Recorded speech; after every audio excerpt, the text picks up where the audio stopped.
Okay, still got a couple of people on the way, so give it a couple of minutes and then we'll get started.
Okay, 2 more minutes, man, and I'm gonna go ahead and get started, and they'll just have to lay join.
Okay, can you hear me okay?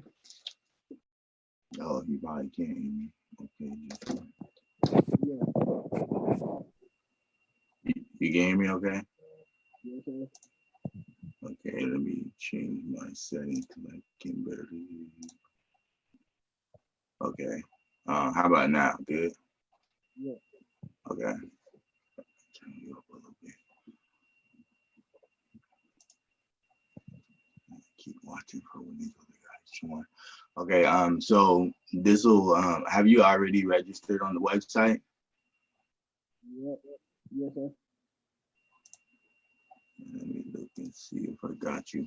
So the way it works is the first registration is the Wix registration, and that puts you in the Wix community, and then you need to also register for the ProAm Association. So let me see if I'm looking in here. What's your PSN ID? Mini Lex. What was that again? Mini Lex. Okay.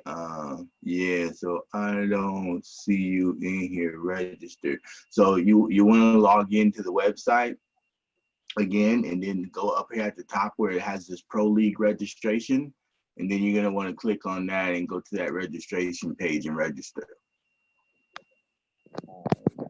And that will actually, I mean, you don't have to do it right now, but that will actually, or you can do it right now if you want, but that will actually add you to the list. So then once you do that, then you come back in here and look at this all players link, and then you should see your name in this list.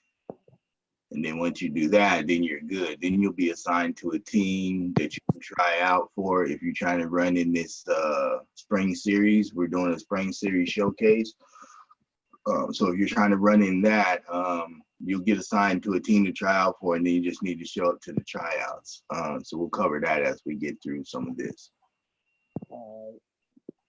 So these are the things that I'm going to cover here. Is it comes in kind of like two parts. I'll try to get through it as quick as possible, and then you can have questions. So at the end of each section, there's questions. So when we get to the end of that, just if you got a little notepad, jot down any questions that you have on the way, and then we'll cover them then. But we'll start with, this is all of the registration and getting started and all of the off-court stuff that you need to do to be eligible to play on teams. And then this is what happens, how the league functions and all that. So we'll go ahead and get started here. So as I was just explaining to you, the registration, you go to register the Wix community. The first thing that you want to do though is you go to this getting started page, and this getting started page actually shows you everything that you need to do from the Wix site registration, which once you get this far, you've already done this part. Then the ProAm registration, which is the one that I just told you before, the free agent listing where you can go verify that it worked. And then there's also a video here that you can watch that kind of explains a little bit of that. Profile images, this is to build your profile. So you'll have a profile page on the website that lists your name, your character, all your attributes, what your build is, and all that kind of information. So that's very important. Then social media follow, and then staying informed. So go to this page first. Make sure you do everything that's on these pages, and then you'll be really good to go. So that's for new people. And then the VBA leagues. So the reason why you have to register twice is because we have these different leagues. We have the ProAm Association, we have the Pro Team Up League, which is also team play, but it's using the real NBA team. So it's that team play. So that's why you have to register separately when you come here, because we don't know. These two we're kind of holding off on getting started. The College Life League is a one-on-one league with a whole college overlay. It's got all the college teams, coaches, uniforms, stadiums, all that stuff.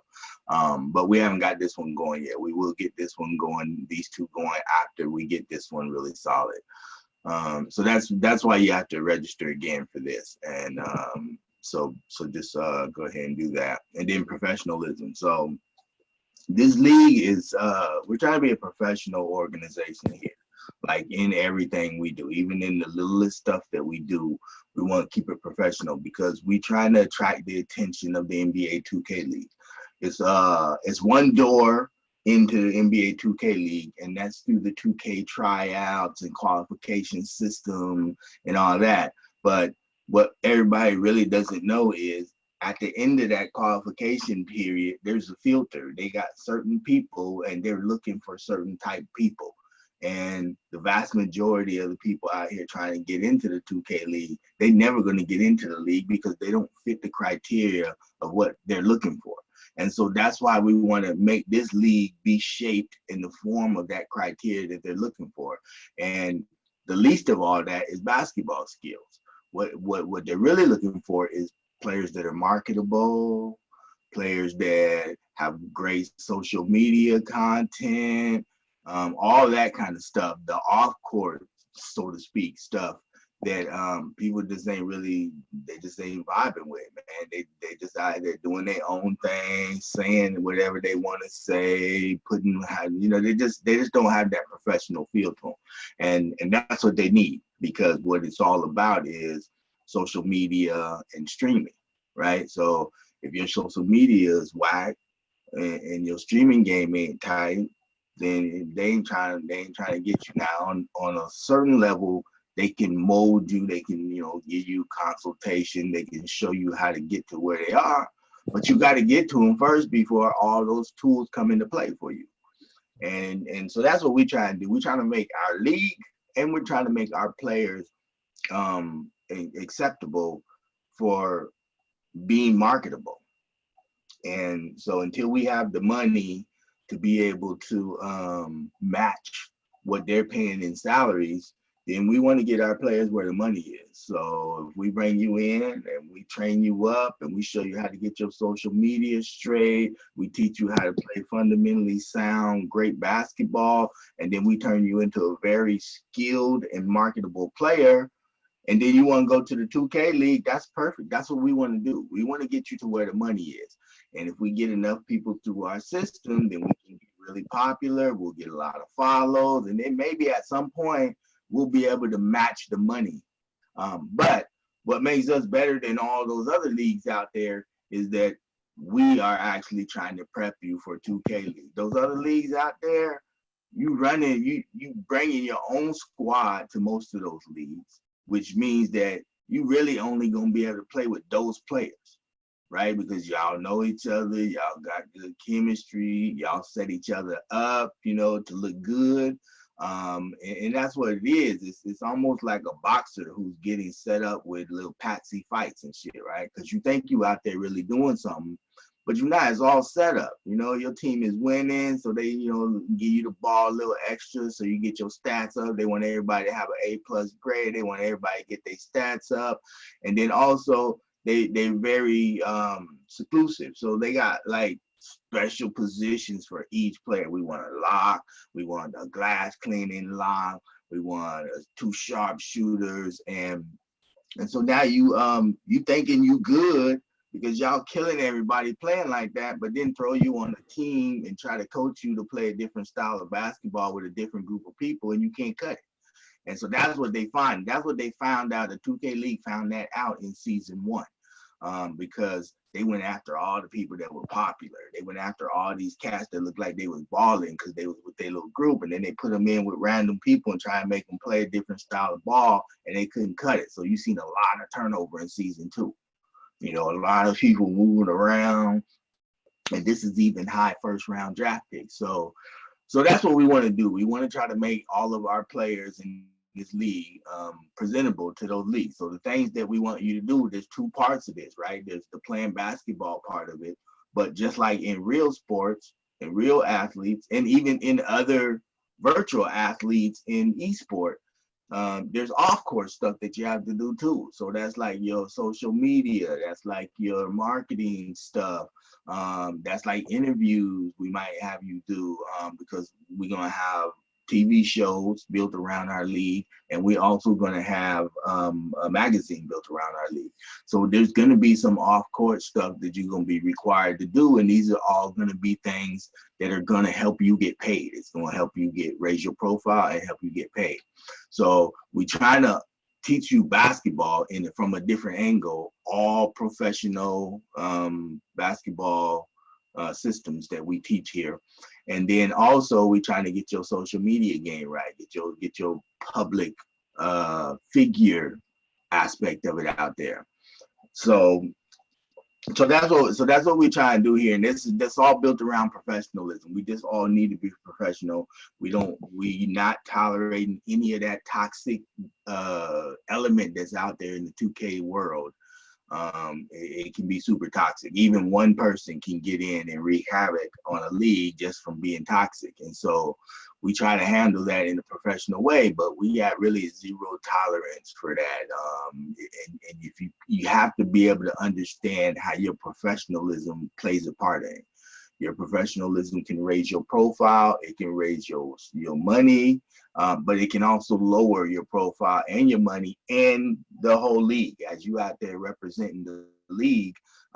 As you go, we go, and then vice versa. The league ain't professional, we represent you, and so we really monitor that kind of stuff closely, and we want to work with people to get themselves into a position where they look presentable, because that's the first thing they're gonna do. They see how good you play, they're like, okay, and then let's look at his social media. Let's just look at his demeanor. Let's just look like even when you streaming games, watch what you say. Did you watch what you say? If they watch a game that you streamed, are they gonna see you being toxic or anything like that? And so that's a big part of it. And I know people want to be out there and do what they do, but you have to be thinking about your image, because when you join this league, you're going to become a public figure. We're going to market you out there. We're going to put you out there, and not your avatar, you, right? Because this league is for esport players. This not your avatar is just the thing. It's just the tool that you use to do your craft, right? That's just, you play with that, but it's you. When we do an interview, it's going to be your face. When we build profiles and when we build posters and all that kind of stuff, we're going to put your face out there, your name out there, because you are, when you join this league, you're going to get paid, and that makes you a professional esport player. Unlike all these other leagues, that comp level is, that's lower level than what we try and do. That's lower level than the NBA 2K League. Comp is cool, that gets you some experience, but I think it gets you a little bit of the wrong kind of experience. So that comp play is like the equivalent of maybe doing college ball or the D League versus playing in the N1 League. That's my opinion, because it teaches you a lot of skills that look cool, but a lot of them don't translate to real basketball, just like the N1 League. Those players look like they out there balling like crazy, but it's very hard to jump from that to the pro league. A couple of players did it on a very modest level, but you ain't really seen those stars come from there and come into the NBA and be stars. And it's because it's a whole different type of ball. So that's what we don't want to do. So just like with our 92 player cutoff, right? Like if you go and play in the WR League, and you a 99 and you out there balling like crazy, who knows if that translates over into the 92 that you have to play with in the 2K league. And so when they look at us, they see our players, they all capped at 92. So they know very, very well that the things that you're doing in our league are most likely going to transfer to their league. So they see you out there being a great point guard, a great center, a great wing. They know that that will transfer here. They know that there's not going to be a huge drop off when you go from playing with a 99 rated player to a 92 rated player.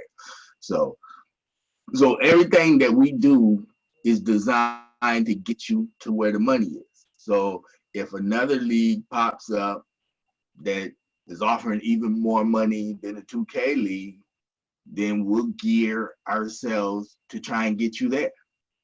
And then when we actually can catch up to, even if we can't quite get there initially, I mean, the money will come in. We've got a lot of sponsors online. They're thinking about investing in this. And then we're going to have all of our teams are franchises just like the NBA. And so then we're going to have people that come and buy these teams, and they're going to be bringing in their own money. So they'll be able to pay you. So, but the bottom line is that you're here learning to play, you're here getting your social media cleaned up, you're here becoming a marketable player, all the while you're getting paid whatever it is, which is better than paying to join these other leagues on the hopes that maybe you'll get some money. So you know, that's just your choice to weigh if that's what you want to do. And then also we have a lot of, we're actually going to be set up very well to be able to try and get people looked at by the 2K league. We're starting an agency that we can assign agents to players so that they can be out there looking for opportunities for players to do stuff, make a little money on the side. We're going to allow people to stream to the VBA TV channel. If you want to do a 1 hour show or something like that, that'll help raise your profile. So even outside of whatever the money is that we're paying you, I think that that's the least of the value that you get from this league. The value that you're going to really get from this league is getting yourself noticed and being able to make money on the side. You may get an endorsement deal, who knows? I mean, this depends on the type of player you are and also your personality. So whenever you do interviews and stuff like that, man, let your personality come out and that's what we're trying to do here. So if that's not what you're trying to do, if you're just a casual player that, you know, try to find a good group of people to play for, that's not this. This is not the place for you. This is a serious league for people that seriously want to make money playing 2K. And we also don't have a serious time commitment, right? Like right now, for getting ready for the showcase, we're only doing 2 practices a week on Tuesday and Thursday, and then you do whatever you want the rest of the time. At the end of the practice sessions, when we get ready to start actually playing the game, so we still in the period of trying out players, teaching them the system. So tryout walk-ins are still, you can still do that. But a couple of weeks before the tournament or the series, we're going to start pulling that back. We're going to start setting the roster. We're going to start getting ready to actually run these offenses and play these games. And it's just going to be a great time to show what you can do, not just individually, but mostly as part of a team. And so by the time we get to that point, we need to have all your social media ready to go, because people are going to start looking. They're going to start looking into the league. They're going to start looking into you. And if they get to your page and your page ain't right, then, you know, you're not going to get a chance to get those fans back. So just keep all that in mind as we get through this, and as you join the league and do what you do. So the Pro League registration, make sure you read all the information on the registration page, and fill in the form. All fields and all the fields are required, because there are things that we need to do, like we need to be able to send you sponsorship material. When we get ready to send you your jersey, we need to have your address and all that. So that's why we need all that. All that shit is 100% secured. You can go look on the Wix site and they will show you all the verification for the security. So there's no issue with that. And I don't do anything with your information, right? I don't farm it. I don't sell it off. That's not the business I'm in. I'm in the 2K business. So I don't do anything with that. I don't even really use it to send you stuff from me. that not coming through the community. So everything that I send you is coming through the community or coming via the messenger app. So you ain't got to worry about any of that. But we do need to have all your information. I mean, we can't pay you out if we don't have all your information. Once the money starts to grow, we'll actually need to send out tax forms and all that kind of stuff. So we need all your information, and it's got to be your real information. Select the Pro League, don't select the Prep League. So the Prep League will be for eventually what we're going to have is we're going to have a league overlay, which I'll talk to you about that later. But anyways, there'll be big tryouts for each of the teams. And then the people that don't make the teams, the people that don't actually make the Pro League teams can play in the Prep League system, which is the equivalent of the G League for the NBA. And so that will allow you to still play, still learn, still be able to post stats so that people can see you. And then next year, you'll just have a head up on the people that are trying out, right? So we already know what you can do. You've been in G League system, you're a good player, you're a coachable player, you got all your social media stuff right. So we already know that about you. So that gives you a leg up on anybody that's coming in new, just trying to try out. And so you can get a spot like that on the roster. So there's other ways to get in, and it's going to be very few people that just won't be able to get in and play at all. I mean, if you don't make the Pro League squad, and then if you really don't make the G League squad, I mean, that's a lot of roster, right? So you got 28 teams on the Pro League, and then you got 28 more teams on the G League, and 7 players per team. That's a lot of roster spots. So everybody should be able to get roster spots. You know, we got like 420 something people that are pre-registered for the league, but of that, there's only about 40 or so that are active, not even active, but like registered for this league. So as those players start coming on and getting their stuff set up, then you'll have a little bit more competition. But right now, it's pretty wide open. I mean, and this is a great way into a pro league, right? Professional league. Now you be able to say once you play a season here, you be able to say you played the season as a professional esport player, right? And that guy looks good on your whole resume. So let's move on. Building your profile. So once you have registered, then you're going to go to this building your profile. So I kind of try to put these links down in order of what you need to do. So when you're looking at the menu, kind of think of it like that. But you're building your profile is just submitting your images. If you go to this page, it shows you all the images that you need, and it shows where they go in your profile. So when you go look at your profile page, and your profile, your finished profile page is going to look like this, then you'll see the elements that are missing. You'll also be able to go to the eligibility page and see, if you go to this page, you can actually see what you're missing. And so if you got yeses all the way across, then you know you're good. So all this page right here, you need all this stuff. These are all the required things that you need to be able to be an active player on the team. Once you get these done, you're good. It's just a matter of showing up for practices and tryouts and trying to make the teams. So make sure that you do that right away. As soon as you get through registering, send those. And so these are all screenshots from your PlayStation. Send them all one at a time to Jack Move on PlayStation. You'll have to add me as a friend first because I don't take random messages. So you have to add me as a friend first and then send me all these images. And then also your real gamer picture. Best if you, I mean, this is your profile picture, so you want to kind of have esport video gaming image, and a best image is make sure you kind of take it behind a plain background, but also if you have like a headset that you can put on. And then so take a picture that looks kind of like that. It doesn't need like, you know, from around the top of your chest up. It doesn't need to be a full body picture. In fact, it's better if it's not. So just a gaming headset like that. And then you can be able to, you can update that if you find a better picture that you like later or something like that.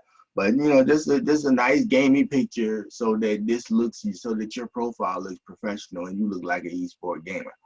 And that's the thing. You got all these players. They'll take a picture with a hat on or with a hoodie on, or you know, 2K League, that's not what they're looking for. They're looking to see that you can look professional and be professional. And then later, when you get your actual jerseys, like in this picture right here, I got one of my actual jerseys for my Seattle team. When you get your actual jerseys, you can take a new picture. Well, I talked about the overlay stuff later. But yeah, you'll be able to take a new picture with your jersey on, and then and we'll get all synced up with that. So just important to submit this profile information because we got to have everybody's profiles up and going. That's a big part of it. I would actually even argue that all the social media stuff is probably even more important than what you do on the court, right? So it's a real big part of it. And then you can go in and verify your profile. Once you've submitted your stuff, I usually do probably like a 24-hour turnaround, maybe depending on what time you get it to me. It could be even quicker than that. But once it's done, I will send you a link telling you that your profile is done and the link to your actual profile page. And then you'll be able to go on there and verify that the information is correct and it's all good.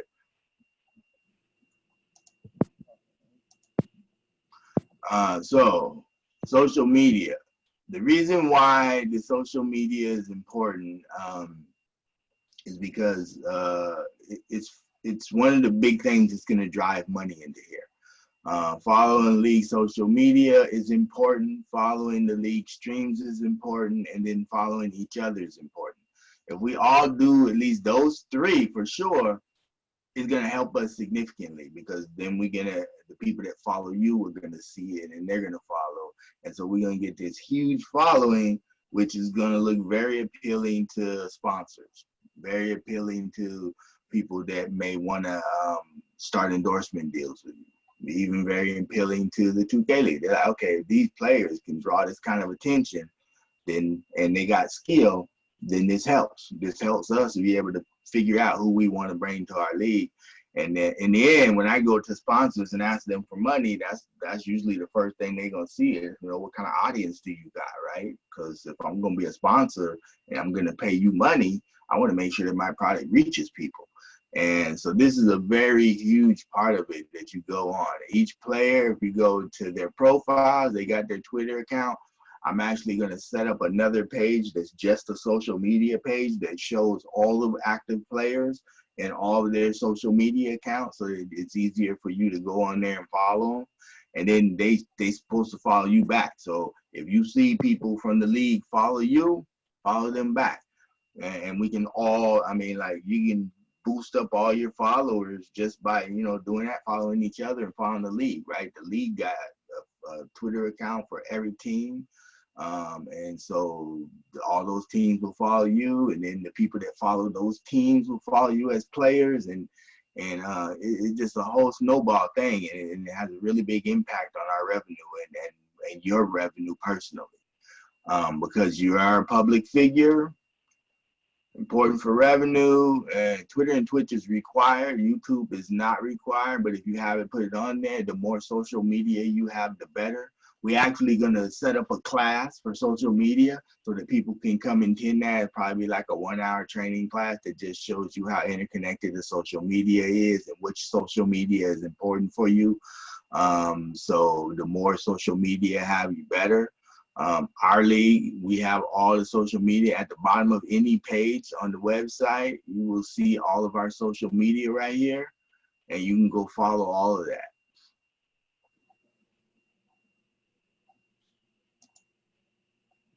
So navigating the website. So as I showed before, I'll just show you the areas in the website that you want to be concerned with as a player. In the About section, it shows the roles.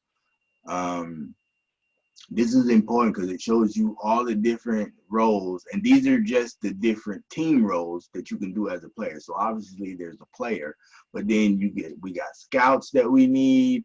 We have assistant coaches, head coaches, general managers, and then the governors are the people that own the team. So that's everything above general manager is kind of a different beast. Any of these down here, you can do it. If you say, hey man, I want to be a captain, coach on the team, we can set you up and do that. I like to let people do the things that they want to do until they show that they can't do it. So I'm really quick to give you an opportunity to say, hey, you want to do that? Okay, do that. So like instantly. Right now, you can become a head coach for a professional esports team, right? And that can go on your resume. That's a thing that you're doing, and it's nothing to get through it. Like, try to get that same job at the 2K league, you know, and then the other leagues, they don't even really have coaches. They just all do it together. But so that's a thing, right? That's a thing that you can do, and I'll let you do it until it doesn't work. But we have to have the mutual agreement that if you're gonna do it, you're gonna have to do it by the way that we design it in the league. And then if it doesn't work, then we back off, right? If it's not working, you just, you know, don't have whatever the thing is that you need to be able to be a good, solid coach, then we'll back off. You can still be a player, and we'll go by like that. But I don't want to have a big thing like, okay, I put you in there and then it ain't working out, and now there's this big old tussle about, you know, if it's not working, it's not working, we'll take you out. But I like to give everybody the opportunity to do the things that they want to do, because I know how hard it is to get the opportunity outside of here, right? I know how hard it would be for you to try to go become a coach somewhere else. And so with that, we also going to have coaching and GM certification classes that you can take, and it may make you better. Maybe you don't, you know, you really can't relate to your players, or you don't know how to do instruction well, and going through the coaching certification will teach you how to do instruction well, teach you how to use the tools that we have in the league that will make you an effective coach. And then you can go back and try it again, right? And say, okay, as long as I know that you have done something to improve yourself for the position, I'll give you another shot at that. But if you try to be a captain and it don't work, and then you don't do anything, and then you want to try to be a captain again, that's not gonna work. I'm not gonna do that. I need to see what's gonna make you better this time than you were the last time.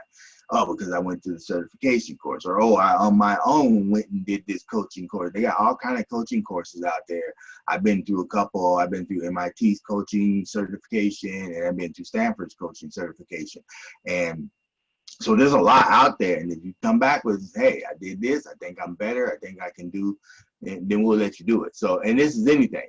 And again, these are just the team areas that you can do. And the ownership one is this one is different, because you have to actually buy a franchise, and there's a lot more involved with the ownership. But once you become an owner, you can still do all this other stuff. If you want to be everything on your team, you can be the owner, the GM, the head coach, the assistant coach, the head scout. You can be all of that. Or once your team actually starts making some revenue, you can hire people to do this stuff, and they may do it better. Like, you may get to the point where you got all this sponsorship money coming in, like $30K per season, and now you really need to figure out what to do with this money. So you may need to have a GM to do that, because you don't want to be too caught up in all that you can't focus on the team. Or you may have to quit playing so that you can just focus on the business side. Because each one of these franchises is a micro business, and it's micro only temporarily. It could become a full-blown business, because you're going to have a local market to deal with, plus you're going to have a national market. And so that gives you a really big heads up on even the 2K League. Even the 2K League doesn't really have a local market. They got local teams, but they don't play local. The players ain't from the local area. Every weekend they all fly in New York to play. So they really have no local market. They don't have anything that really entices a local business to support them. Because if I give you money and then you go to broadcast, very few of the people watching your broadcast actually coming to, you know, patronize my business. So why should I invest with you? Versus us, where we're gonna have a local layover. So there are people that are gonna actually meet within the community where these teams are, and all the players are gonna be relatively from the community. So we already have a local market built in. So that becomes a whole different job. So, but if you decide you want to go that route, be assured that you can still be a player until it doesn't work for your team anymore. So that's about the only thing in there that you need. Sponsorships will be here. So once we start getting our sponsors on, the sponsorship information will go here, and then just some information about the leagues and the contact. The ProAm Association is the main menu for the things that we're going to do in the league. And so in here are all the different areas. And I would encourage you that once you get your registration done and your profile stuff submitted, to go through here and just read these pages, just so you know where the information is. So in case somebody is like, oh man, they do a search and they find a league on the search, and it just so happens that yours is the profile that they click on. And then they like, you might get a message from them. Be like, hey man, I see you in the VBA League, man. What's that all about? And you should be able to explain it, right? It's not your job per se to go out there and tell people the information that's on the website, but you're a part of the organization. So you should be able to answer questions about the organization that you're a part of, right? Because they might have went on here and read something that you didn't read, and now they know more about the organization you're in than you do. And that's not a good look for you or for the league. So I would say go through, read all this information, so that people ask you, you can say that. Somebody be like, man, I'm trying to join VBA, but what's the pay like? And then you be like, oh, just go look at the website. They got a pay system breakdown in there, and so that they can go get that information that it's there. And so it helps us, right? It just helps us. Everything you do helps us, and in turn helps you. And the same with us. Everything we do is to help you, and in turn helps us. So, and that's just about everything. There's almost nothing that you can do that doesn't in some way affect you or affect us. So we have to be very, very careful in what we do, in interaction that we have, and be helpful to each other, because really we all in this together. And your business, so you're going to become a business as a public figure. You're going to become a brand. At some point, you're going to become a brand. And so that's another thing that we want to help you is to develop your brand. So everything that we try to get you to do in this league is about helping you develop your brand, right?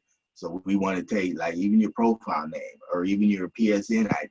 If your PSN ID is something that we feel like is not going to play well, that means if it's got like any kind of rude innuendo in it, any kind of racial slurs or anything like that. But not even just that, but just like the format of it, right? So like a best marketable name is a name that doesn't have like numbers and stuff in it, right? It's just a name. It's your name, and it sounds more like a name than a thing. So like if your name is like the name of a company, that's not good, because you're not marketable, right? Because nobody's gonna like put your name anywhere, because they not endorsing whatever the company is that your name is. So you gotta think about it in those terms. Even if it's your term, like a lot of people in their name, they put that YT for YouTube in their name. Well, what if you get a deal with Facebook streaming, or what if you get a deal with Twitch? They're not gonna market you. They're not gonna give you a deal if you got YouTube in your name. So there's a lot of stuff like that that people don't think about. They think, oh, it's a good idea for me to make my name be this, because then every place everybody sees it, they'll know this. But the problem is, ain't nobody gonna see it, because we're not gonna put that up there if it's the name of a business. So it's really counterproductive. And then if it's just not a good idea. So we do that. We do username reviews. That's part of our help you scrub your social media and all that stuff.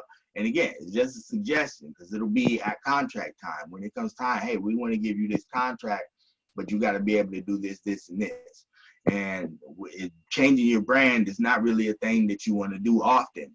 So if you do need to change your brand, you need to think really hard about the name that you want to get. You want to try to be original, but you also want to try to have something that's descriptive of you.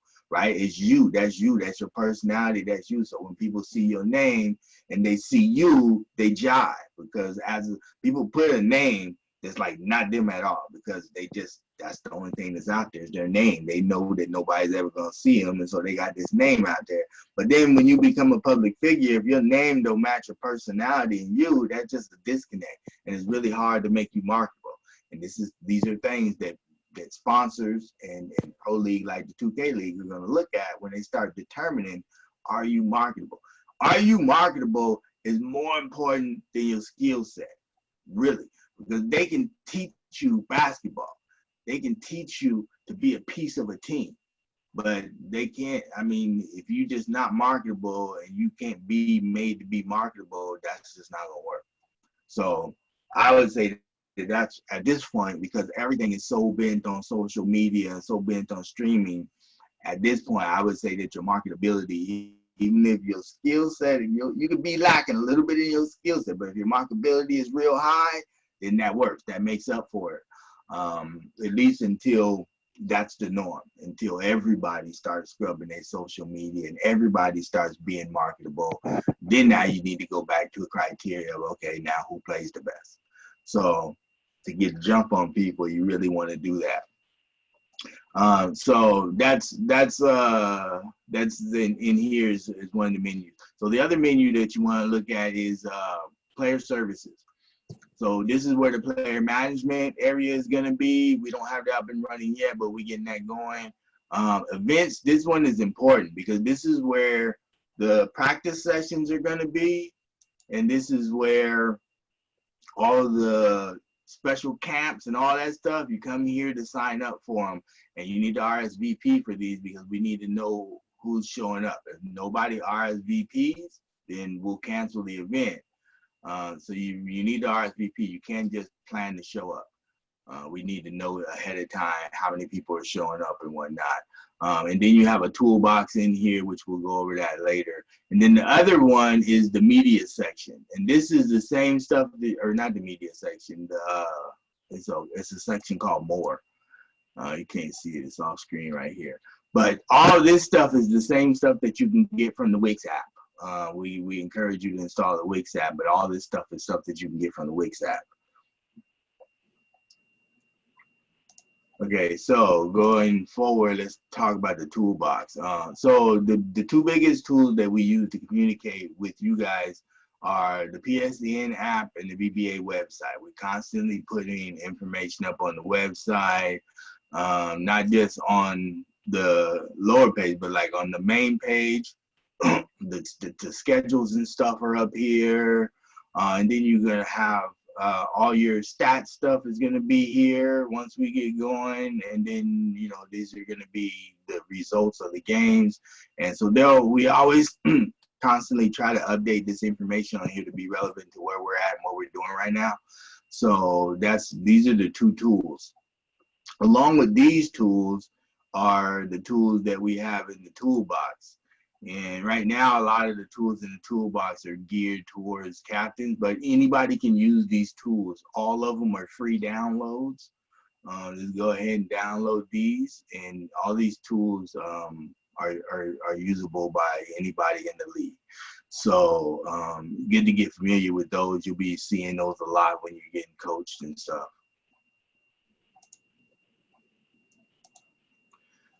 Community forums. So again, the website or the Wix app, you can get to all the community stuff. This is an example of what the phone one looks like, and the forums in the website, very similar information. They look very similar, so you can use either the phones or here. There's no difference in the communities. They're both the same. The website just gives you more looks, and then at the bottom you see all the newest posts. So when you come on here and look at here, you don't have to dig through all these to find the newest posts. All the newest posts, at least the last 3 or 4, will go down here at the bottom. So these are ones that are pretty important for you to look at. But once you get registered and once you've read all the information on the site, then you can come through here and start reading some of these back ones. Just be careful about the date. If it's really old, then it may not be relevant anymore, but the newer ones are relevant. I probably go look at like the last couple of weeks. Anything that was posted in the last couple of weeks, I would go and look at those because there might be some information on there that you missed, and so just to get caught up on that. And then make sure you set your notifications, because we cannot do one-on-one communications as part of the norm with everybody. It's just too many players, and then it's too much broken information, right? I don't want to have to explain the same thing to 100 people. I'd rather just be able to post it somewhere and know that you're going to get a notification and read that. I try not to post too much that your phone blows up and then you start ignoring them, because there's like a whole bunch of random stuff. So whenever you do get a notification, it's usually something that's fairly important that people need to know right away. So make sure that you have your notifications set on, and that's on any of the things that we communicate. If you get on the Wix app, have those notifications. If you're on the PlayStation app on your mobile phone, have those. It's just a good way to make sure that you get notified, right? So, because if you come and ask me a question about something that I know I've sent out information on, all I'm going to do is tell you go check your messages anyway. So be sure that you do that. So one other thing that I wanted to mention is about getting your profile images set up. When you do your real image, take it on your phone and then send it directly to me on the PlayStation message with the PlayStation app. Don't take it on your phone and then copy it and do it. Don't do it because it just deteriorates the quality of it. The PlayStation app has the best compression, which means that the image is going to be a lot clearer. So just take it with your phone and then use the PlayStation app to send it in a PlayStation message to me, and that works best. So like and follow. When you do go in here and you read any post, please like it. If it's a post that seems like it's going to have follow-up information, go ahead and follow it, and then that'll make sure that it gets highlighted in your personal view. So when any comment on there, you'll stay abreast. So if it's a conversation that you're really interested in, like if somebody asks a question, oh, well, how are we gonna get the uniform? They're like, oh shoot, I want to know that. So follow that, and then you'll be kept up on the conversation from all the sides. If I make a post here, you'll get the message, but you may not get all of the rest of the conversation from other people. So be sure and like and follow that. I can see all the posts that go on here. I can see if people view them, if people don't. If I see posts that people aren't viewing, then I'm going to be resending that information via another means. And so to prevent having to send the same information, you start seeing the same information coming in a lot of places, then it's because people aren't, viewing the thing that I put on here. And then when you do view it, like it so that I know the people who are viewing it. Sometimes we're gonna have giveaways and stuff, and it's gonna be just random. I'll be like, okay, I posted a post 3 days ago. Everybody who went and viewed that and liked it is gonna be eligible for a certain prize. Might be a $25 PlayStation Network card, might be some merch, might be anything. But it'll just be random things that I give away, and that's to reward the people that are on here actually, reading stuff and keeping up on the information. So that'll happen randomly, but that's why we want you to like and follow the posts. And again, the recent posts are all down here at the bottom. Okay, so that's the first section, and that's all having to deal with, getting registered and being just ready to play, getting all your off-court stuff done. So did you have any questions about any of that stuff? I'm trying to register. It won't let me. It say, hold on, let me see. Go ahead, say that again.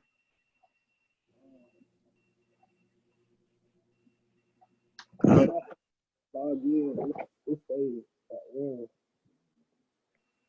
can't really hear you that well. Let me try and see if I can figure out why. So I got the headphones on there.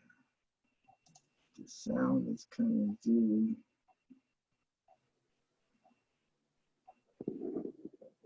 I just don't know why.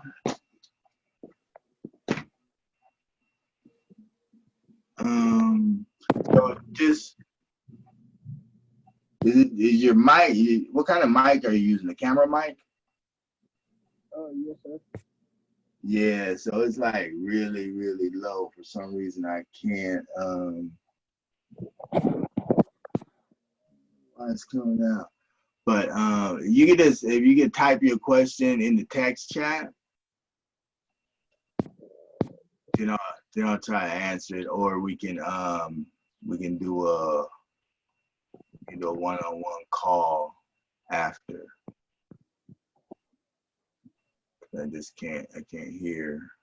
I don't know why the sound is weird like that. I need to check that out. But I'll move on. And we'll come back to your question. You can text me your question. Position changes. So once you get in the league, we don't allow position changes. Unless there's some really extenuating circumstances. just some weird circumstances. We do it on a case by case, but mostly we don't. And the reason why is for marketing purposes, for fan recognition, and we don't want people to be changing from who they are. So we don't allow you to switch in between positions during the league because we don't want you to be registered as a shooting guard and then you show up as a power forward, right? It's like people need to know who you are. You need to be who you are all the time so that they know what they expect from you. So if somebody sees a stat sheet, right?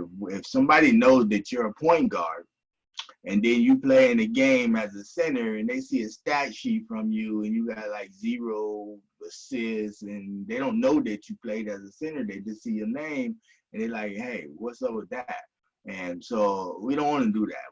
We generally we want you to keep the same position. That secondary position that we put on there that you'll see when you do your registration, that's just so that we can kind of see where your head is at, about who you think you are.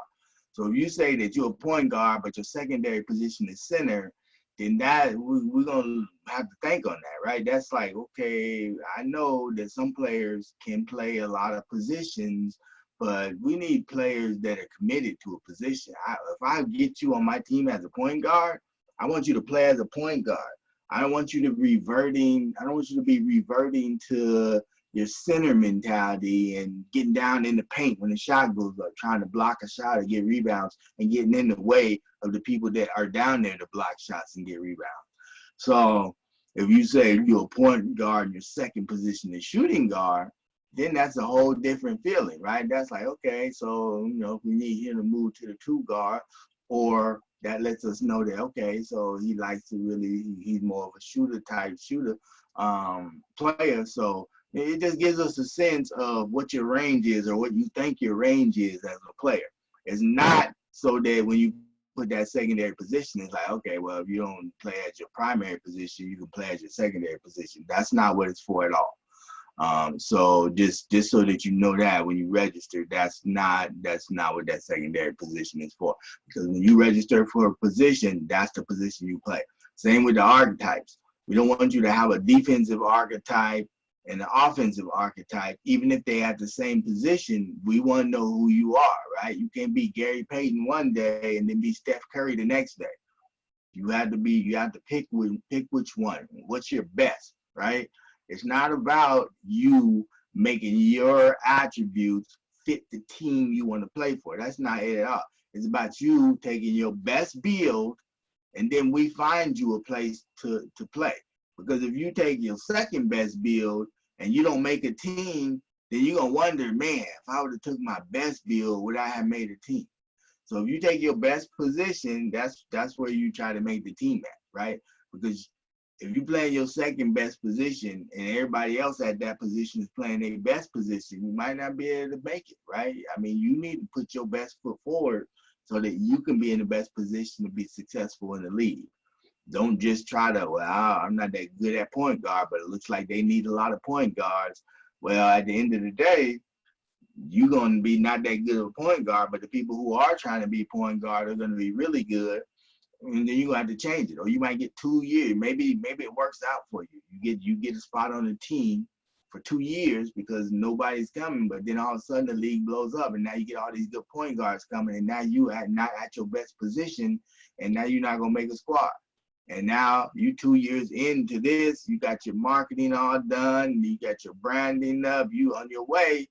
And now you got to change all that if you want to change your position, because in order to do that, you got to do a complete reset, right? Everything that you've done in this league at point guard is no longer valid because you want to switch to shooting guard or you want to switch to small forward. So you got to really think hard when you register. Really think hard. The position that you register with is basically going to be it. This is the position you want to try to go pro as. And that's for the 2K league too, because if you play point guard in this league, they're not looking at you as a shooting guard or a small forward in the other league. So just be careful about that, and just understand that what the position that you register with, that's the one you have to play with. That's the one you have to get good at. So put your best foot forward and then learn to be the best you can be at that, and that's your best route in. So player status.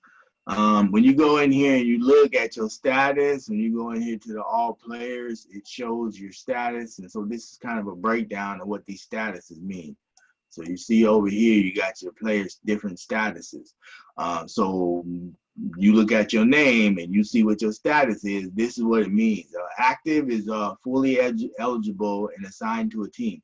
That means that you've done all that stuff on that eligibility check sheet that I told you. You submitted all of your player profile images, and you're good. You've done all of that stuff so that you're eligible and ready to play, and then you will be assigned to try out for a team. And keep in mind that you're just assigned to try out for a team until all the cuts are done and you're still there. You haven't made the squad. No matter how long you practice with the squad, at each step, your captain will let you know, okay, so these players not cutting it. And so you may not hear nothing, but you just may see some players that are off the team. And then I imagine your captain will let you know that such and such a player has been cut. You guys are still good, so let's go move on. And so that's how it works, just like with any other team, right? It's just like when you're on the team trying out, you're going to be talked to as though you're on the team, right? You still part of this team. You still part of the process of building this team. And so that's what they're going to say. But that doesn't mean that at any day, I mean, even if you're playing great and you think you're doing everything right, and somebody else is doing everything right, everybody's doing everything right, you still got to trim the roster down to 7 players. So you might actually have to cut a player that is great, that's doing everything right, and it's because you have to find something, to compare them on. You got 2 players that are doing everything right, and except for this one player, he just kind of a little bit slower than the other one making the passes. They're all great passes, he just a little bit slower than this one. Or even if you can't find anything to differentiate them, and you just have to like flip a coin. Ooh, which one has the best personality that gets along with the team? You know, it could come down to anything. And all other things being equal, it could come down to anything. So just because you get cut from a team doesn't mean that you're a bad player or anything like that. It could just mean that you just wasn't the right fit, or just came down to somebody had to go. We can only have 7 players on our roster, so that's it. So you still be in the league. Possible if you located close to another team, you could still play for another team, or you could still play in the prep system, be taught, you know, the same type of basketball, have the same opportunity at all the training and all that, have the same opportunity of all the social media scrubbing and all that. And then you may just, that's just it. You might not be able to make it to the Pro League, but that still makes you a marketable player to the 2K League. Maybe you ain't a fit for any of our Pro League teams, but maybe they see something in you that they like. Maybe they like the fact that even though you didn't make the squad, you still down there playing in the prep league and trying to get noticed. Maybe they like that, and they like, okay, yeah, we can use him on our bench, because those players still get paid too. The alternates that are in the 2K League, they don't play every game, but they still get paid. So it's all about that. And again, that boils down to professionalism, man. Just take everything professional. And that's what we try to do when we making cuts, when we bringing on people, when we try to coach you, all the things that we doing, we try to be professional about it. We just will not tolerate any toxic behavior. You get cut for a team and you start having a bad reaction to that, we just not tolerating that, man. It's all part of the system. You know, people get cut. You can only have 7 players. If you got 10 great players, 3 of them got to get cut. So that's just knowing sports. So if you're a prospect, that means that you're fully eligible, but you either haven't been assigned to a team, or you got assigned to a team and then you got cut, then you go back into the prospect pool. So prospect pool just means that you're ready to go. So if you see yourself as a prospect and that's what your status is, but you haven't been given the opportunity to try out for a team, then you need to let people know. Either contact directly the coach of the team that you're closest to, or you can contact the league or me and be like, hey, I got all my stuff done, I'm ready to go, but I haven't been assigned to try out for a team. Then let me know and I'll hook you up. I will make sure that you get assigned. Everybody who gets all their stuff done will get a fair opportunity to try out for a team. We're not a buddy league over here. You don't gotta know somebody. All you gotta do is get a tryout for a team without talking to anybody. You can register on the website. You can submit your profile picture, get your profile updated and ready to go, do all your other stuff, and then you should get a tryout. You don't have to know anybody. You don't have to be friends with anybody. And that's not how we decide who goes on teams. Even if I got a great buddy that I've been playing with for years, if he's not better than the other people that are trying out for his position, he's not going to get the spot, period. We want this to be an open league. Anybody can sign up for this league and get a tryout for one of these teams, anybody. And if you work out, you work out. But like a lot of those other leagues, and which is a big part of why I'm trying to keep my league going, is because it's just too hard to get in some of those other leagues. You got to know somebody. If you don't know nobody, you look down on already from the jump. And we don't do that. Even skill-wise, you don't have to have great skill to be on one of these teams. You just have to be a coachable player. That's our job, to give you skills, right? So that's the least of the thing that we're going to burn you by. So if you come in here and be like, oh, my record is crap, and, you know, we don't care about any of that. We don't care about any of your records. We don't care about your rec. Your record only tells us what you did in the past. Your record really is not a good indicator of what your potential is. And so you could have been on a team that wasn't coached well and they couldn't get the best out of you. You could have been on a team where they just wanted you to rebound. They didn't want you to shoot no shots. That's how you get pigeonholed in these other leagues. And like you probably play with a lot of those people online yourself. You got a center who gets a rebound right under the basket by himself, nobody else around, and he'll pass it out to a shooter instead of putting up that easy layup. And it's because he's been conditioned to rebound and kick out, rebound and kick out. That's all you do. That's your only job. Nah, we need dynamic, smart players that can take advantage of opportunities, right? I don't want you being down there being a robot. I want you being out there assessing the situation and making the right play. If you get a rebound right under the basket, nobody else is there, the right play is to put that shot back up, not kick it out to a shooter, even if the shooter makes the shot. That's not the right play. And so that's what we care about in this league. So pending is not yet eligible. That means that you haven't submitted all of your images, or you haven't got your Twitter account set up, or one of the things on that eligibility list that's listed as required you haven't done. Or we invited you to try out for a team, but you haven't showed up for a team. And so now we're going to review, have somebody contact you and see if you're still trying to play. So you might get switched to pending there until we find out if you're still trying to play. And so that's what that one means. And then player eligibility, obviously you need to go and do all the stuff on that player eligibility sheet to be able to move up to a prospect and then get actually active on a team. And then captain's application. If you want to be a captain on a team, I'm kind of starting to prefer that I see people be active as players, at least for a little while. I mean, even if it's just a week that you show up to all the practices and you cool, because I've been letting some people try a captain spot and it hasn't been working out. But in general, I like to let people do what they want to do until it's not working out. So if you want to be a captain, fill out a captain's application. We'll have a little quick interview. Usually it's like 15, 20 minutes where I explain to you what is expected of you as a captain. And then if you still want to do it, then okay, we'll give it a shot, see if you can be captain, see if you can get your team going. And just remember, these teams all have hierarchies, right? So right now, most of the teams are owned by a league. One of the teams has another separate private owner. My team is owned privately by me, but most of the teams are all owned by the league, which makes me the default GM for each of the teams. So if you become a captain, you got to understand that you have a hierarchy under. As a captain, your official position is captain/assistant coach, making me the head coach. But you are, in effect, the de facto head coach, because in most cases, I'm going to let you pick the offense that you're most comfortable teaching, or if you don't know any of the offense, the one that you think you can learn the best and then teach your team the best. So I'll let you do that. And so in effect, I'll actually let you step in as being the head coach, but you still have a hierarchy above you, right? So you're not going to be the sole one that determines who plays for your team, right? You're going to be able to make big recommendations, and those recommendations, as long as they continue to be accurate, you're going to get more and more leeway as far as being able to make suggestions and get what you want.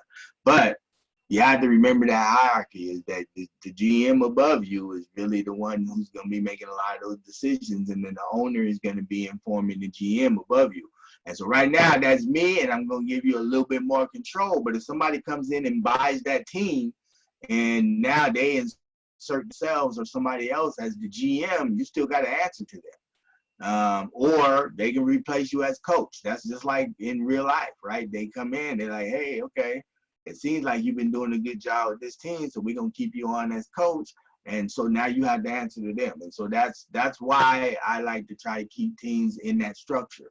If you become a captain or a coach on there, I like to keep you in that structure. Even though I'm giving you more leeway, I still need to see that the things that you're doing are being, you got to go to your GM about, hey, I want to keep this player or I want to get rid of this player. You can't just get rid of players. You have to say, okay, these are players I want to get rid of, and your GM has to step in and get rid of those players for you.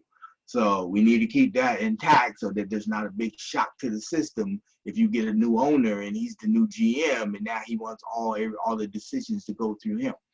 And so you just have to remember that when you're at that level, that's where you at. You got to stay in your lane, so to speak, where you at, because you never know where that's going to go. But your GM could come tell you, hey, I'm giving you more leeway. You pick the players that you want, and this may be after you've had some good experience with him, and then he'll be like, hey, you don't got to come to me no more. If you want to get rid of players, you get rid of players. And as long as it's working, he won't step in and say nothing. So it's different varying levels, but that's how you have to remember it, because we're a professional organization, and so we need to keep that structure in place so that at any time it's easy to plug and play.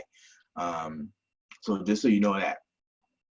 But also, if you be a captain of a team, a GM could come and he may have his own captain / coach that he wants to insert, which is well within his rights. Although he still has to make good on your contract.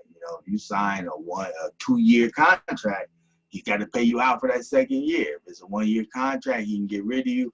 Or if there's always a clause in your contract that's like, hey, if you're not working out, keeping a certain win percentage or whatever it is, coaches get fired all the time. But what you don't know behind the scenes of that is, even when the coach gets fired, there still has to be some shoring up of the contract, whether you pay him out or whatever. If you got a coach that's on the contract and you fire him, you still got to pay that contract or some piece of that contract that you guys mutually agree on, depending on the reason why you got fired. So just all that we simulate the NBA as close as we can. So everything that's relevant in the NBA is relevant here. So other roles, again, the other roles that you have, ownership opportunities as the governor or the team owner, and then you got team front office, and that's all the GMs. And depending on kind of money you making or what kind of money you want to make, you can have a whole staff. If you buy a team, you can have a GM, you can have a CFO, you can have all kind of people that are working for this. These, like I said, these teams are micro businesses. And they could be actual big businesses if you want it like that. You hire people on, and you hire a marketing dude that goes out there and can secure you a lot of funds in local and national marketing. You turn this team into a big thing. I mean, it's unlimited potential. Once you own the team, you can earn as much money as you want. And just like the real NBA, we have a profit sharing feature in why all the teams had to kick in 10% of everything they make, and then that 10% is divided back equally. So you'll actually get some of that 10% back, but it's for to help the lower market teams, right? So if your team pulls in $1 million and some other team only pulls in $10,000, then you put $100,000 into the pool, and then that pool is divided up equally between all of the teams. You'll get a little portion of that back, but the teams that are not pulling in that much money get an injection.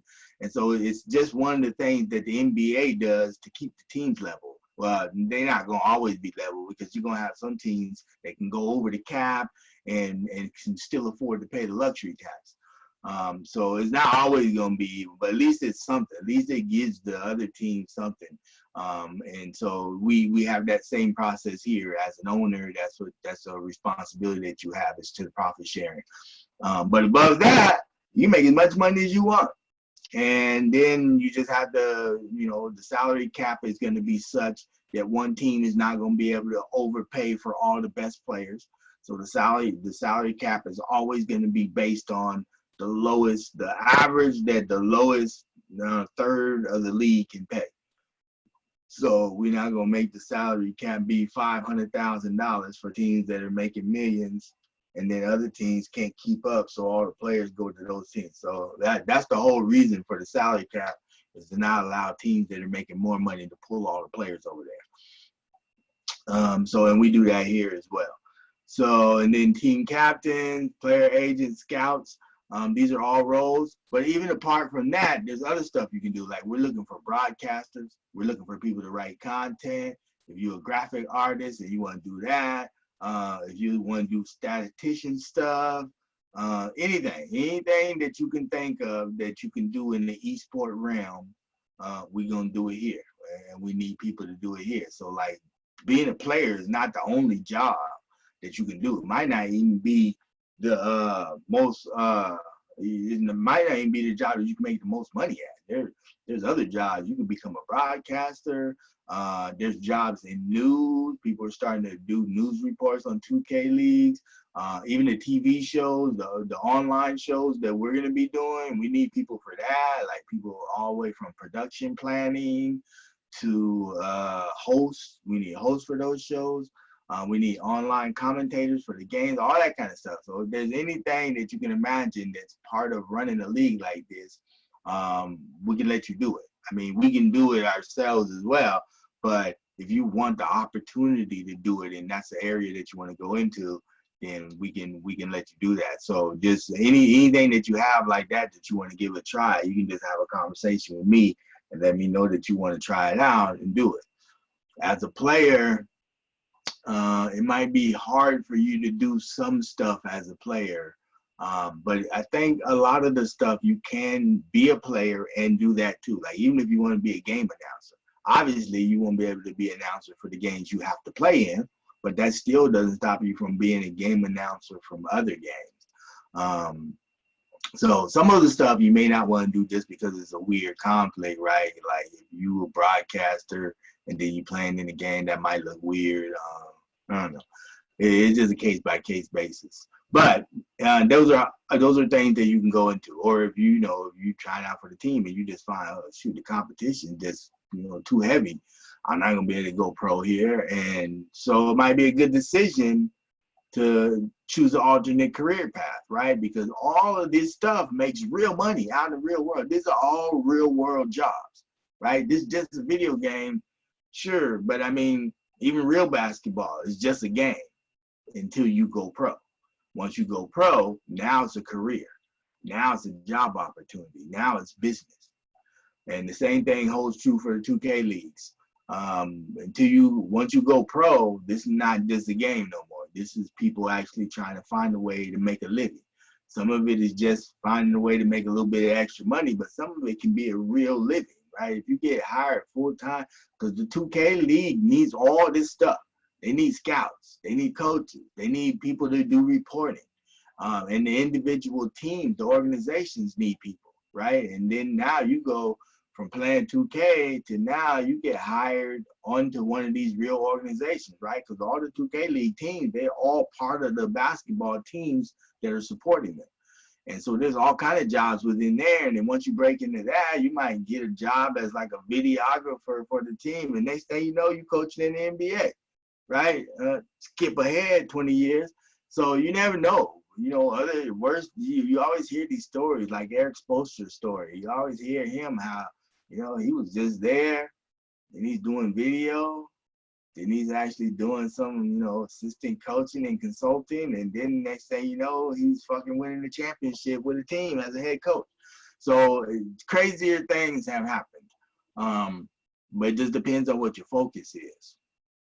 So any of those other jobs, sometimes we post in the career section, but sometimes it's just, you know, it's just there. Just come and ask me. And even if we got all those positions filled, we might make a new position just so you can do it. Like I say, I like to let people get an opportunity to do stuff because I know how it is. Even in the real world in business, you do something for a very long time. Like when I first got started, I'm like a software engineer. And so when I first got started, I put in 5 years at Microsoft, and then at my current company, once I got to 5 years there, I was like, you know, I want to move into management. But it's like, oh, well, you don't have any management experience. Well, nobody has management experience the first time they get a management job, right? I mean, that's just, to me, that just seems completely ridiculous. If you have to have experience in order to do something, nobody would ever be able to do anything because somebody got to take a chance that you're going to be able to do this job. Sure, there are little things you can do, like, you know, did you lead a team or something? I mean, you know, yeah, okay, that looks good too. But I like to say, if people seem to have the hard skills required to do a job, give them a chance to do it. Then if it don't work out, then nobody can say anything. They can't say you didn't give them a try. You can't say you didn't give them a try. And so that's what I like to do in this league, man. Anybody that wants to do anything, I try to make a way for them to be able to do it as long as it's not disruptive for the league and disruptive for you. I don't want to put you in the position to make too big of a failure, right? If it's just look like it's just quite not working out, I'll put you aside and be like, hey, man, I don't think this is for you. And if you quit now and when we find something else for you to do, then it won't be a big thing.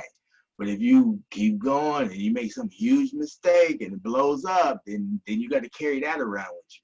So we try to get to the point where we can see, okay, it doesn't look like this is working out. Maybe you need to go to the certification course and or something. And so we try to do it so that it works best for both teams. So just keep that in mind. And you got to weigh that between, okay, I don't want to make this big, huge mistake, but give me a chance to get going. I know I'm going to slip a little bit at first, but give me a chance. And you got to kind of weigh that. You know, it's kind of like a boxer in a fight. Like, do you throw in the towel or do you give them a chance to try to come back? It's a small line, right? And so that's what we try to do here. We try to weigh the balance between giving you a chance and not making it be disruptive to the league or to you. So the events, when you go into the team events section, you will see these events listed, team practices, training sessions. So right now, I'm trying not to put too much stuff ahead because I don't want people to go and register for something and then it'd be so long between the time that they register. So usually what I do is I update it on Sunday for all that week's stuff. And so that's why the 2 practices aren't up here. But if you check on here on Sunday, there will be Tuesday's practice and Thursday's practice, and then next Saturday's orientation will be on here as well. So you can always come to here, and this is where you RSVP to these events, but these events may also have their own pre-registration that you need to go pre-register for or any of that. Same thing with the practices. A lot of times we want to know, I mean, once you're officially on the team, you expect it to be there all the time. So that's not a big deal. But right now, for while we're having tryouts and stuff, we want people to RSVP to those so that the coaches know. If you only got 4 players showing up, you need to go out there and try to recruit a 5th player so that you can at least execute the practice and stuff. Or if you got 10 players showing up, you want to know ahead of time so you can say, okay, so we got enough people that we can run the scrimmage games just so we can get the practices prepared and ready to go. Because ideally, when these events start, we want them to start right on time so that they can finish right on time so that people know what the time commitment is that they're committed to, right? Even if you got to start a half an hour late, and now you want to finish a half an hour late. Well, they didn't agree when they signed up to go to 9:30. They agreed to go to 9. They might have family stuff that they need to do, and we need to be cognizant of that people do have other stuff going on. So we're not going to ask you to compromise all of your time, but we will want you to stick to the things that you do say you're going to do. So if you say you're going to be from practice from 7 to 9, then we expect you from practice from 7 to 9. And if it goes later than that, that's your option. You can decide, hey, I can only stay till 9. I can't finish, so I'm bounce out. So that's why we have these RSVPs. So let me back up here. So that's why we have these RSVPs for the events. But you will see other events in here, showcases. Any event that you go here and see, you can probably sign up for. Obviously, if you're signed up for the East Coast team, you're not going to RSVP for the West Coast team practice. But any of the other events that show up, you can sign up for. If there is a limitation on the event, it'll be in there when you look at it. So if you look at it and there's nothing that disqualifies you from doing it, then you can sign up for it. And you're encouraged to sign up for as much stuff as you can. It's just more information, the better for you. So although you only are required to do one new player orientation, and this one will count as yours, and that's it. You don't have to do any more. But if you did an orientation 6 months ago and there's another one now, there may be some new information, right? So it may not hurt for you to sit in and do it again, or just as a refresher for yourself. So that's up to you, but you're only required to do one. And it's a PowerPoint slideshow, so they should be relatively the same unless there's a big change in the league. And if there's a big change in the league, you'll probably get a notification or it'll be posted on the site somewhere. And if you see enough of these type posts that you think, okay, so maybe I need to go through another new player orientation just to check this out, you can do it at any time. It's completely up to you. At some point, we're going to turn this into a video, but the reason why I like to do it like this is because then I can actually see who's showing up to listen to it. Anybody can just say they watched the video but never do. And that's not helpful for you, and it's not helpful for the league, but some people try to take those shortcuts.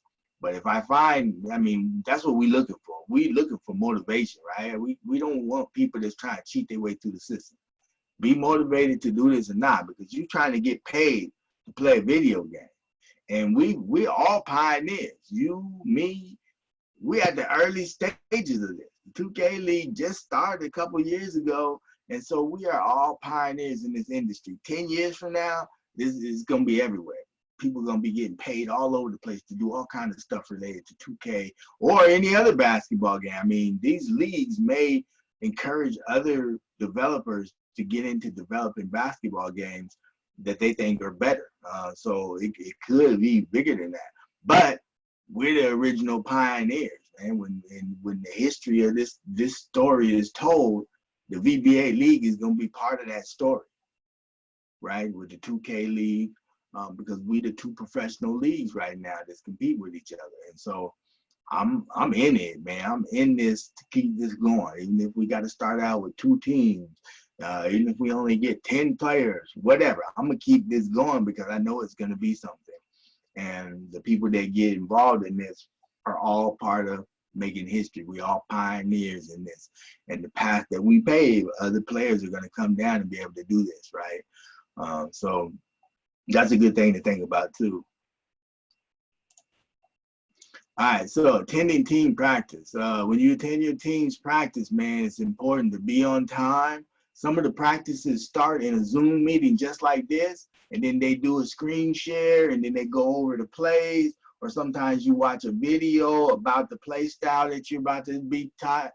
Sometimes it's like training videos, but whatever the method is, be on time. Your coach should let you know whether the meeting's going to start in Zoom or if it's going to start on PlayStation, because it's usually cut in half. You usually do some film review. Even when you play games, your coach is going to record those games, and then the next practice you might come, and that might be the first thing that you do is review those games so that you can start seeing where you can get better at. It's not about seeing who to blame for losses. It's not because we're not even worried about that right now. It's not about seeing who's messing up. It's about seeing where you can improve. And so in order to improve at something, you have to recognize that you didn't do it as well as you can do it. And so that's all part of the process. So when your coach start pointing out, man, you missed that pass, you missed that pass, you missed that pass, don't take it as, dang, man, he just kind of clowning me for all my mistakes. Take it as, oh, okay, yeah, so I'll be better at that. I'll read that play a little bit sooner next time. Everything you have to take it in, suck it in, no matter what form it comes in. While you playing the game, you may hear you, just like all coaches do. You got to get to the point quick. So it's like, oh, man, you can't do that. Oh, man, you missed that pass. Just understand that it's in the heat of the game, and that's how you talk when you play. If you've ever played sports on any level, even as little kids, that's how you have, because you need to be expedient about getting some. You don't have time to soften it up so you don't hurt feelings. At the same time, you don't want to be overly aggressive, right? You don't need to be swearing at people and all this kind of stuff. So but your coach, that's how you coach, and then so you have to kind of filter out. Okay, what does he tell me? Forget about how he's saying it. What does he tell me? He's telling me that I need to read that play sooner. Okay, let me take that. Then later on, he might be like, hey, if I was, my language is a little rough. Sorry, we was in the heat of the game or whatever. And so you just gotta. That's just coaching, right? And even players. In the course of a game, you may be like, oh man, you missed me making that cut or whatever. Just make sure that everybody's respecting everybody out here. We all out here trying to get better. Once you build that trust that you know that everybody is just trying to get better, and people that are telling you things are just trying to help you get better, then you'll be able to take those a little bit better. So, and that's what we like to say. Don't have no background noise. If you got stuff going on in your background, or you trying to listen to music, which I actually don't encourage you to be listening to music, because you need to be on your mic, you need to be able to get feedback. So if you can go into a quiet room or something like that. Otherwise, mute your mic and then just unmute it when you need to talk, so that there's not a lot of background noise.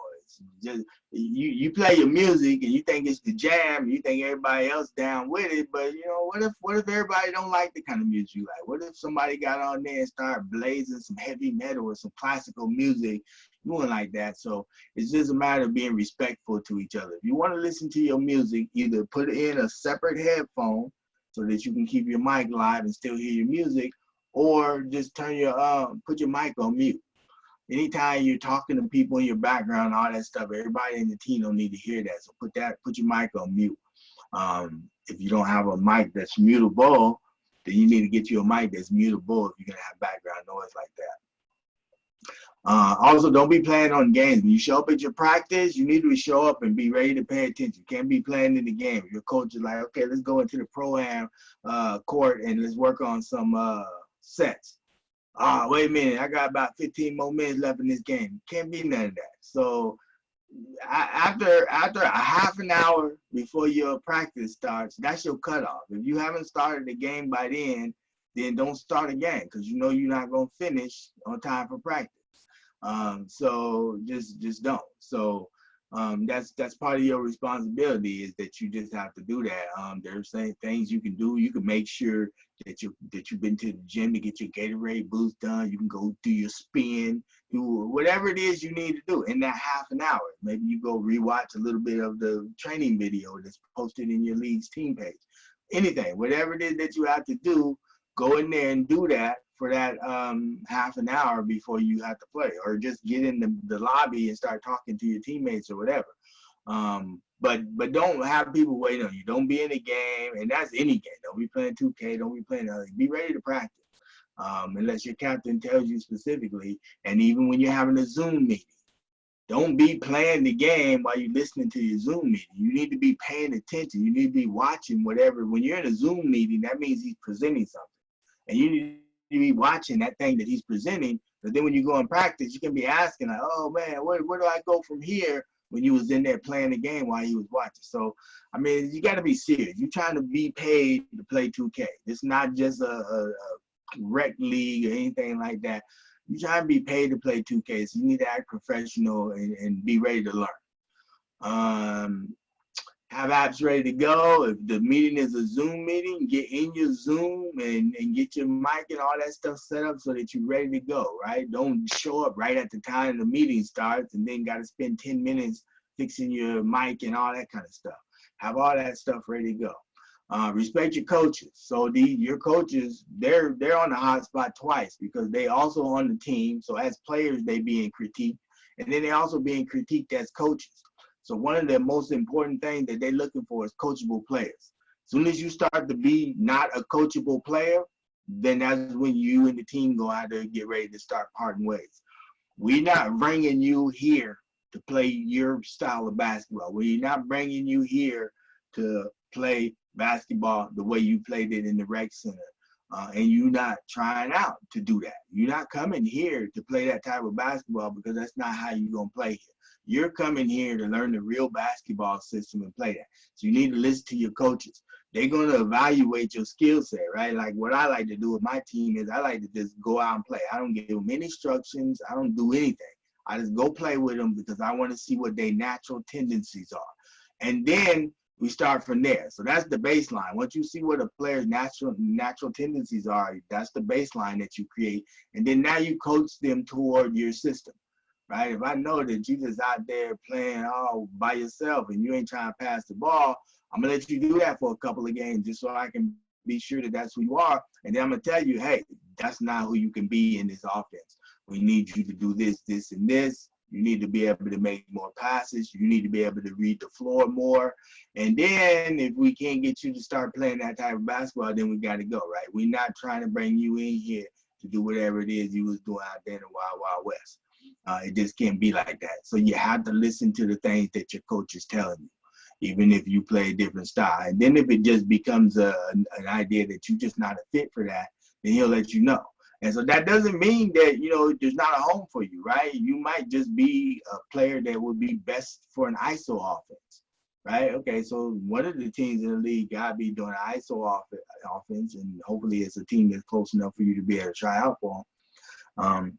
But we want to get you in the right place. If not, we can put you definitely, so the prep squad teams, those are all online. Those will always all be online. So you got a lot more teams to choose from. You got a lot more offensive styles to choose from where we can put you in a place where you can still be successful as part of the league in doing your thing. So that's why you encourage to be a more rounded, more flexible person. The more rounded and the more flexible you are, the more situations that will be right for you, the more teams that you will be able to play for. And that's what the 2K League really wants, right? Because not only do they need you as an asset on their team, but they need to know that you got a rounded enough skill set that in case they need to trade you, that you're a good trade for them. They don't want to bring in a person, train them up in the league, and then just have to drop them because you're not working for my team and you're not even well-rounded enough for me to trade you to another team. So that's why in this league, we try to get away from that whole lockdown glass cleaner, right? That's all you know how to do is get rebounds and then kick out long passes and 20% of them that you throw away. We don't want that. We don't want to see them type of players. I want to see somebody, once you get the rebound, if you can go back up with it, go back up with it. I want to see you being able to play in the post and make passes out of the post. I want to see you being able to do all of that. We don't want people to just be relegated to sitting in the corner waiting to shoot a three. Or all you can do is slash. Or all you can do is, we ain't doing that. We're not doing that. We expect all of our players to be well-rounded players. No matter what your build type is, you can have a specialty, right? You can be a sharpshooter, but be able to know when you can cut, right? Because in the rec center, it's hard to be able to do different things because of the way people play. But when you play on a team in a designed offense, all of your shot attempts should be good looks, good, clean, open shots. You move the ball enough until you get open shots. So while you may not be able to drive into the paint as a sharpshooter and dunk on nobody, you certainly should be able to take an open lane for an easy layup. And so we expect all of our players to be rounded like that. And you can build whatever kind of player you want to build, but you need to be able to play well-rounded. If you create a glass cleaning lock, but you can do more. You can score out of the post. You can pass out of the high post. You can go out there and set screens, right? Those rebounders, they're not even really setting screens because all they're doing is sitting down there trying to get rebounds. So you can't have that.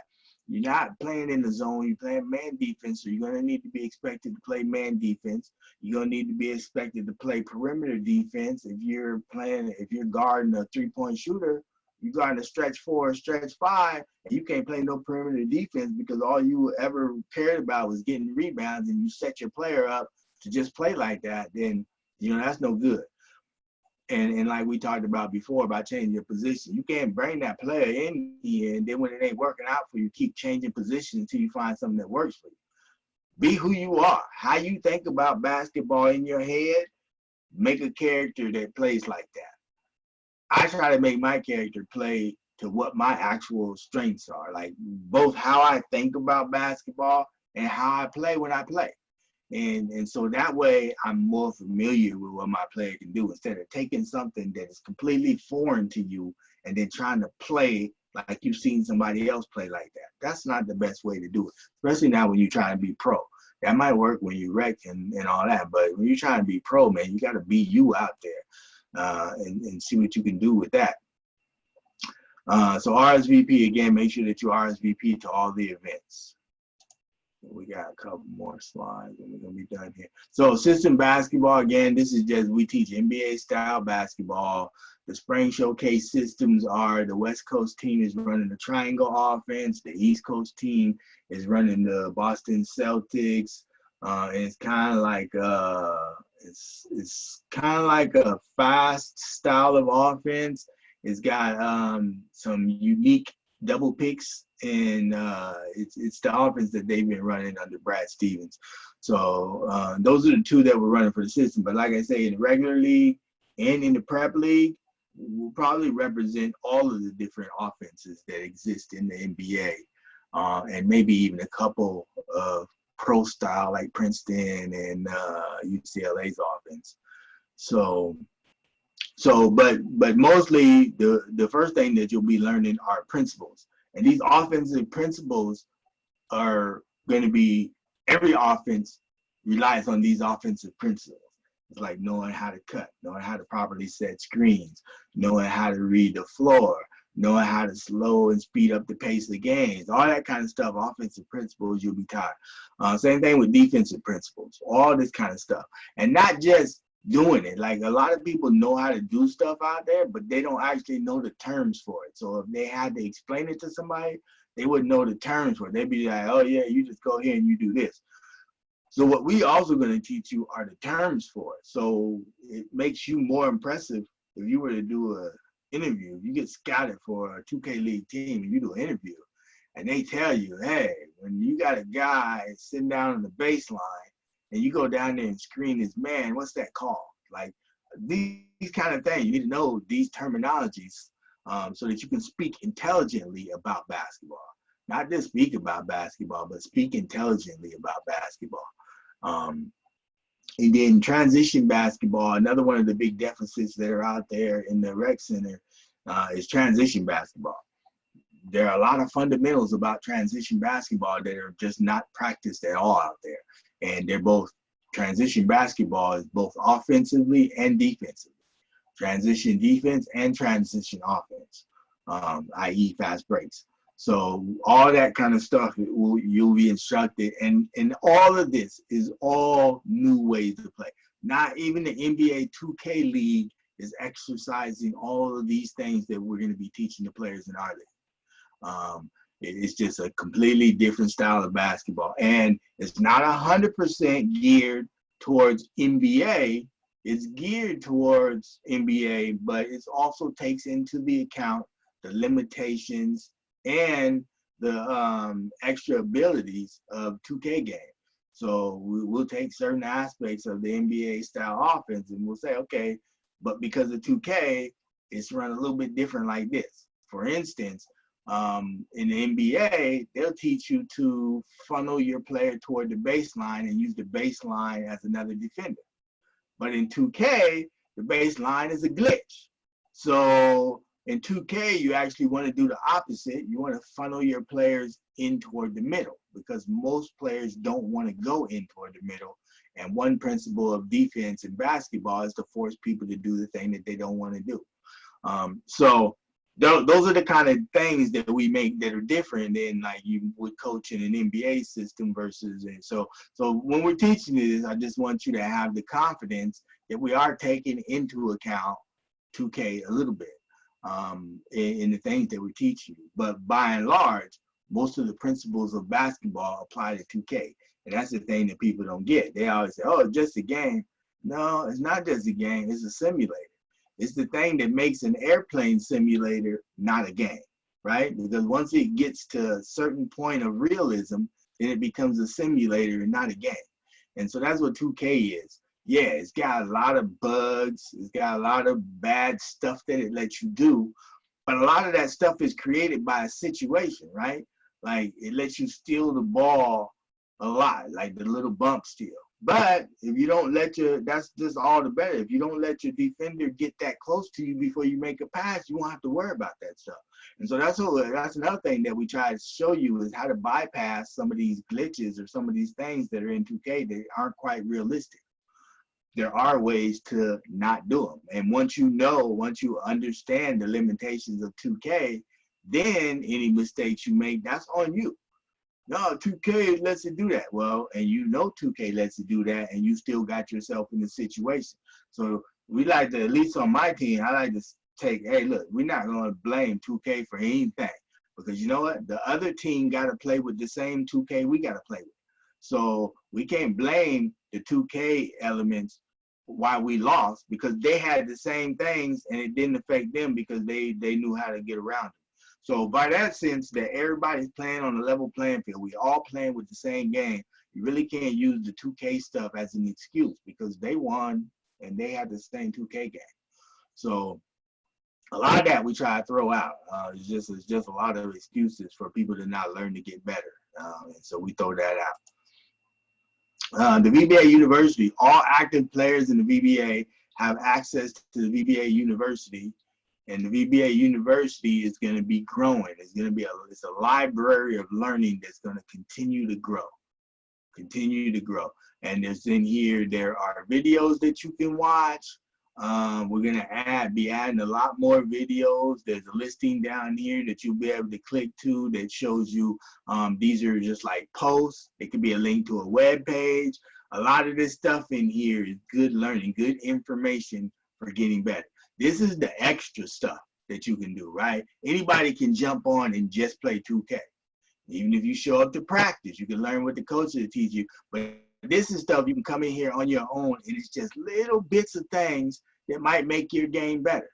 Like a lot of people don't even really know how to use the bounce pass. So you might come in here and there might be an article in here that explains to you, these are the best times to do a bounce pass. When you're feeding a baseline cut, when you're trying to make an entry pass to a center, right? These passes are harder to steal than regular passes. You got all these good defensive players that play in the passing lanes, but it's hard to steal the bounce pass unless you really are in good position. And so these are the little bits of things that you come in here and learn. Sometimes we'll have a coach, a real coach, a college coach or a junior college coach who's actually coming online to speak, do a 30-minute speak or a 1-hour speak. And those things will be recorded. There will be a live session where you could join it live if that's possible. If it's just a pre-recorded one, then it'll be thrown into here and you'll be able to come in here and watch that video in here. So there's always some good learning in here. And only VBA League active players have access to this. So please don't copy this out and give this to anybody. If they want access to this learning, they should join the league and come in here and learn. I mean, it's stuff that's, a lot of it is out on the internet, links and stuff out on the internet. Some of it is content that we create ourselves. Some of it is content that we develop and really cultivate. And so we make that available to all of our players. If they want to go search it and try to find it somewhere on the internet, then they can do that. I mean, it's not like they can't find some of this information out there, but a lot of the stuff that's exclusive for us, that's made for us, is in here too. So, and this is access only to active players in the league. One-on-one team consulting, those same coaches that I was talking about, you may be able to hire them to do one-on-one team consulting. Sometimes they may do it for free, paid by league. So I may pay them to go, hey, we got this one team, they kind of struggling. Can you go do a review? So he might watch one of your games and then give you some feedback about, what you're doing wrong.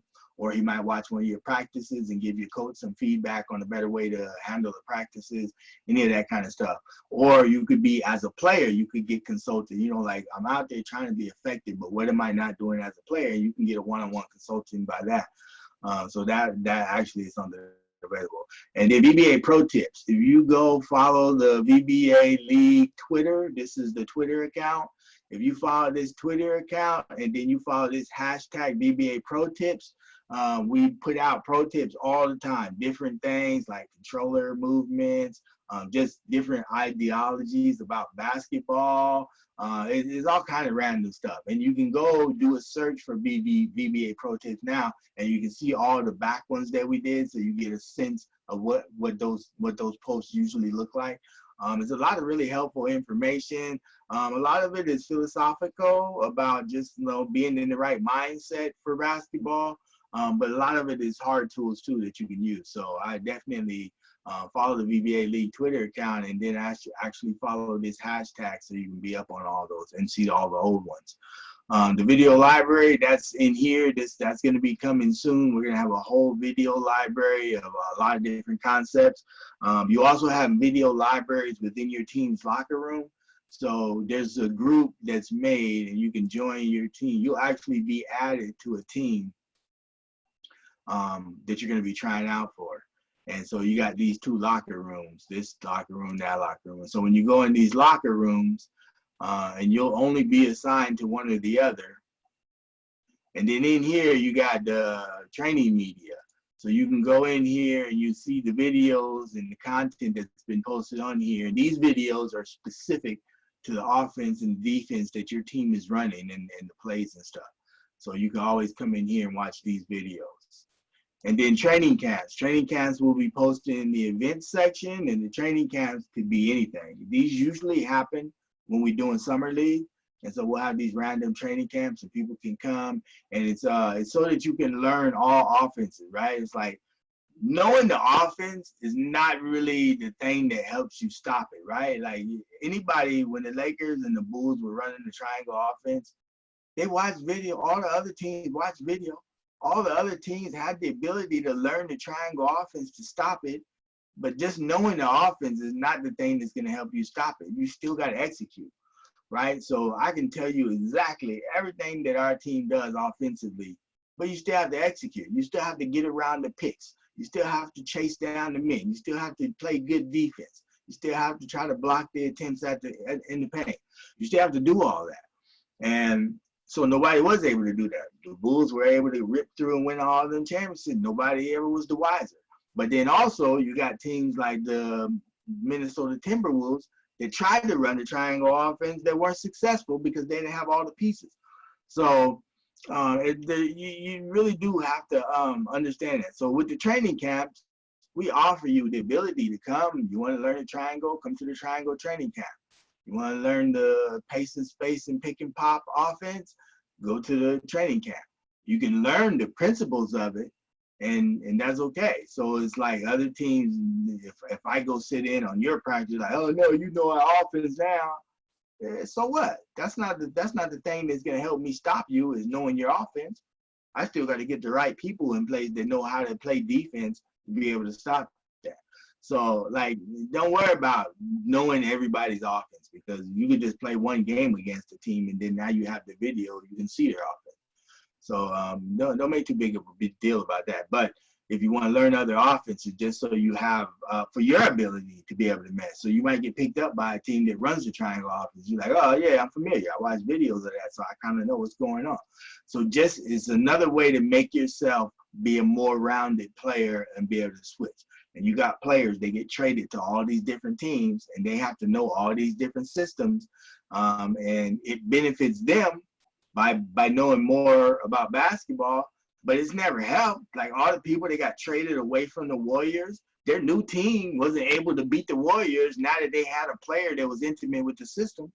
So it just doesn't work like that. It's just not the same. It's not like football where if I know you're running through a certain gap, we can kind of shut that play down. Basketball is not the same in that way because every play has got so many options, right? And you can only play one of those options. And if you don't play the right option, then the play breaks down or the play succeeds. So so just think about that as you're learning stuff. Just keep that in mind. So what do you do now? Read the information on the website. Make sure that you get registered. Make sure all your profile images are submitted. Bring your player up to 92. Remember, when you get to 92, you can still add a couple of more attributes before you get to 93. So what I would say is keep adding attributes until you get to 93, and then back one off to 92, and then that will max your player out. Because you still got those couple of slots, and you got to be real careful about how you build your player, because you have to stop at 92, which means if you didn't put your shooting all the way where you wanted it, now you can't add any more shooting.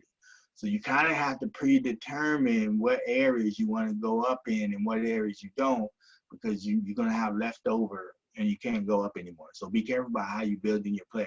Badges you can continue to unlock all the time and they don't affect your rating.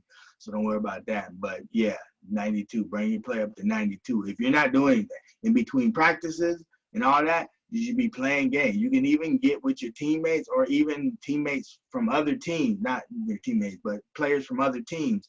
You can get with them and you guys can all work together to grind out your badges or get your player up to 92, whatever you need to do in your off time, do that and get your player up to 92. Or play pro or play your my career. Review social media. So yeah, you might want to go through your social media and make sure that you don't have any bad posts in there, anything that can be taken as toxic or just bad, and remove it. Delete that stuff from your social media. At least your social media, the particular social media that you signed up on your account with. If you got your own separate personal media aside from that, I mean, that's on you, but teams still have the right to be like, hey, I know this is your own personal social media, but people can find this by looking you up, and then this reflects poorly on the league, so they can still hold that against you.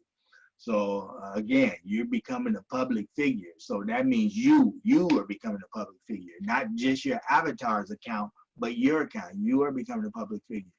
And so teams are well within their rights to be like, look, this ain't gonna work for us. You got this site right here where you, and it ain't just like, I mean, you can have stuff, but people gotta reply to their sponsors, right? If your sponsor is like, hey man, I'm not being a sponsor of a team that has this player doing this associated with it.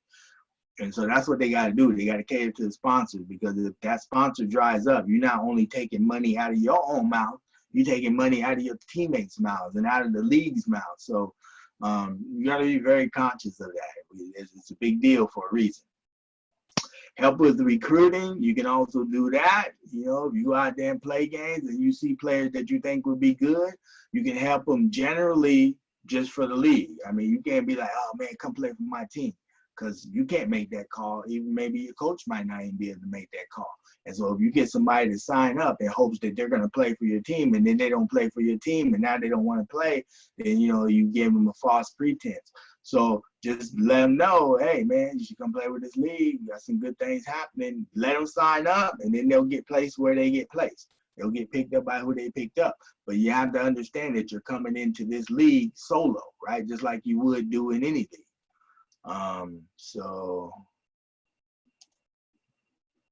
Okay, so we only got a couple more to go. And then register for trials and practice. That's another thing that you'll do when you get done. Make sure we've already talked about that. Okay, so league overlay. The league overlay is we're going to be moving the league to physical locations. Probably not for this summer league, but definitely we're looking at for 2K21. We're going to try to do overlay. And the two top contenders right now are Dave & Buster's and Top Golf. We talked with GameWorks Esports, but they only have 8 locations, and we need to have more teams than that.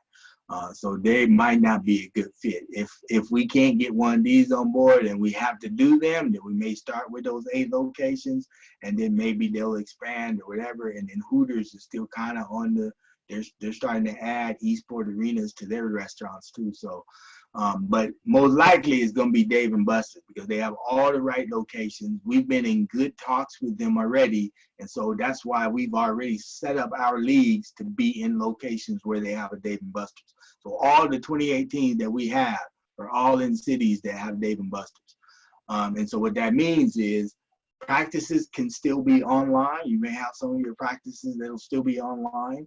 And then on game day, you'll go into Dave and Buster's. You can bring your family and friends. There'll be like food deals and stuff that you guys can have, but you'll have basically a whole audience arena of people watching you play.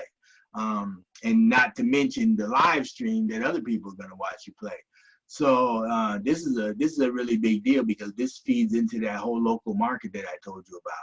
Now you're going to really be able to get sponsors because not only do they know that the people are from the local market, but they will be there on the day of to do sponsorship deals. And then they may even make bigger sponsorship deals with Dave and Buster's, which will bring in a combined more money. And not to mention the fact that Dave and Buster's will most likely sponsor each of the teams that are in their cities.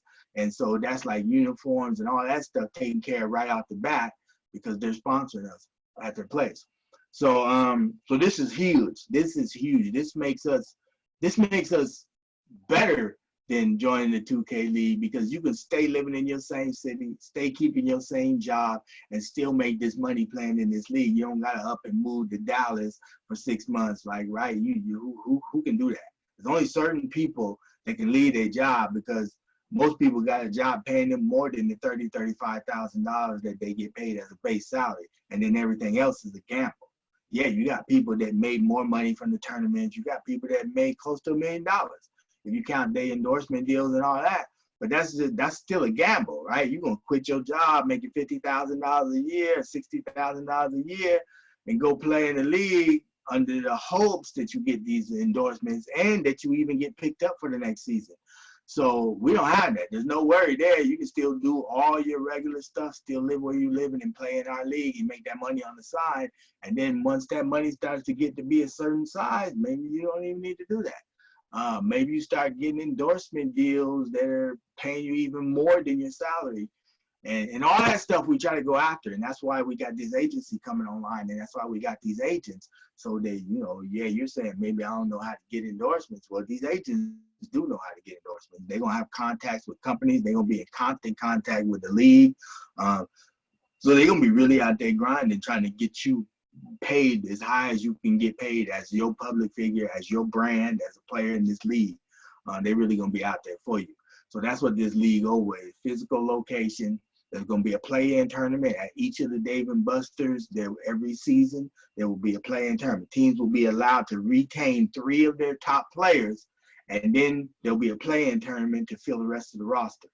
So that's how it'll go. And as part of it, if you ain't one of the 3 players that your team decides to hold, after the play-in tournament, you might still get picked up again. They may decide, okay, well, my 2 players I have from last year are still better than anybody that came to this tournament, so we'll go ahead and keep it. So you could still end up fielding the same team over again. But the play-in tournament is another thing that's going to add money. And when that money gets added, salaries go up. So every time some new money comes into the league, we're going to increase the salary cap or just increase the salaries if we haven't already gone over the cap. So that's the one thing to be sure of. So when you out there and you're talking about when new money comes in, it's not new money that comes in that's a profit for me. In fact, I make my money super last, way, way down the road. The order is we want to pay players. Once we can start paying players, we want to pay for the day-to-day maintenance of the site and the league, so the overhead, so that I don't have to continue to keep paying that. And then we want to start paying the owners. The owners are going to start eventually making a profit, and then the league will make a profit at some point. But first is the players. That's who we want to pay first. And so anytime any new money, we take on a new league sponsor, the first thing we're going to do is see how we can raise player salaries. because we want to get those salaries up high. And so that's always the goal, is to try to raise the player salaries. And the coach being one of those players. So if you're a coach, captain of a team, you're also a player, you get equivalent of a max contract, and then another player gets also equivalent of a max contract. So local team sponsors, yes, that's why we got local teams, local players, and local sponsors. So we're gonna build that whole relationship, and we really gonna try to make that relationship flourish. And then again, weekend games. Maybe that you only have games on Saturday, maybe only on Sunday. Maybe there are games on both days. So that's something that you'll have to work out with your team. If you can play those, we're going to try to make it so that everybody can be able to participate. We don't want you to have your reserves playing in your stead because you can't play that day. So we'll try to make the schedule as flexible as possible, but most likely the games will be on weekends. But again, that won't be until way next fall, but we'll still be online for the summer league. Okay, so your PSN ID. This is why it's important. What's in the name? Your brand. Your name is your brand, so you must be marketable, must be easy to spell and pronounce. If you make a name that just got a whole bunch of symbols and numbers and stuff in it, announcers can't pronounce it, fans can't pronounce it. If your name can't be said, then if it's just a whole bunch of figures, then no, your name's not going to get out there. Nobody's going to talk about you. If they can't say your name, they're not going to talk about you. Also, conversely, if it's fun to say your name, then you'll get talked about more. You know, it's a lot. Your name has a lot to do with stuff. You think about a lot of athletes, and then you think about their names, and you think about there have been a lot of good athletes that had bad names, and that's how come they never got really noticed. Then you got some bad athletes that have good names, and they get more notice than they probably should have got. So just remember your name, man. Your name is super important. Your name is super important as far as building your brand. And then it should be unique to you, and it should give you a strong presence. So your name should give you a strong presence. So good and the bad, right? So these are examples of good names. Not the name themselves, but the format of the name. And then these are those same names in bad formats, right? You don't want underscores, because if your name is underlined, then people can't tell if that underscore is just a space or if it's an underscore. So that's hard. So, and most times when your name is somewhere with a link to go click to your profile, that is going to be underlined, and then people can't tell. So they won't be able to know. If I'm trying to send you a message through PSN, I don't know. I mean, I know that PSN doesn't allow spaces, so that's probably an underscore. But people that don't know PSN don't know that. And you got some reporters that are on PSN app just so that they can contact people and they won't know. So much better to have a hyphen, because there are actually hyphens in people's real names. If a real name in real life doesn't have it, then your gamer tag shouldn't have it. Real names in real life don't have numbers, so your gamer tag shouldn't have a number. They don't have all these special figures.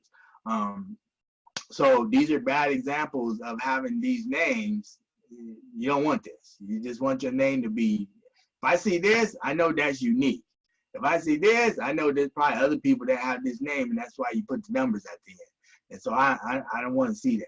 Same thing with this, with the X's and stuff at the front and the back. You don't want that. If anything, put a hyphen at the front and the back if you need to do that. So like if somebody had this taken, you could put a hyphen in the middle of ball and junkie, and it still gives you a good name, but you don't have these X's and stuff like that. That just looks tacky, and it will look tacky on a brand. So just be careful about that. And the same thing with this, putting letters and like putting numbers in the middle of your name. You don't want that.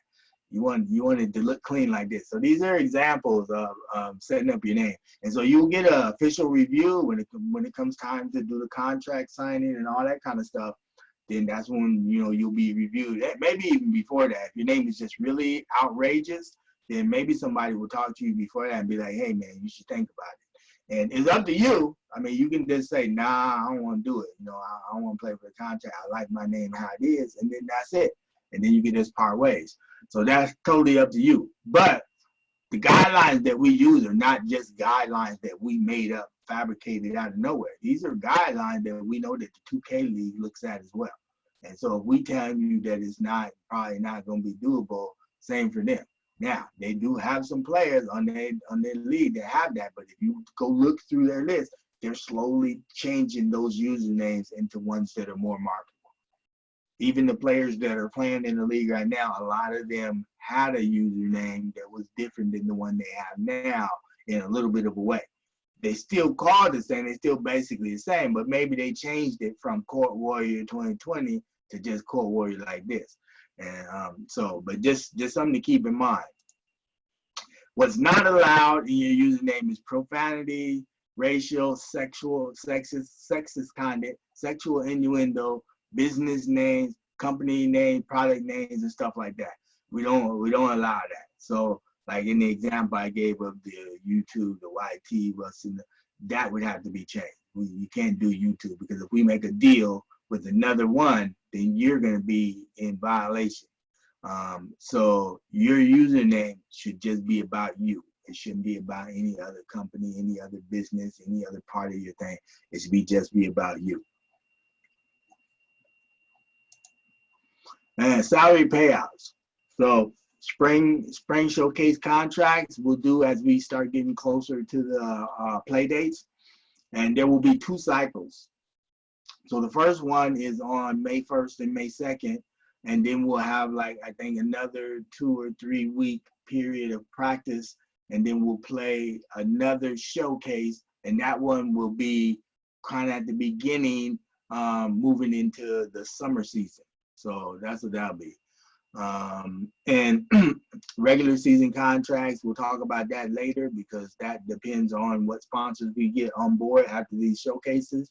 Payout eligibility and date. You will know what the payout date is at the time when you sign your contract. So it'll be like, okay, you're signing your contract on this date.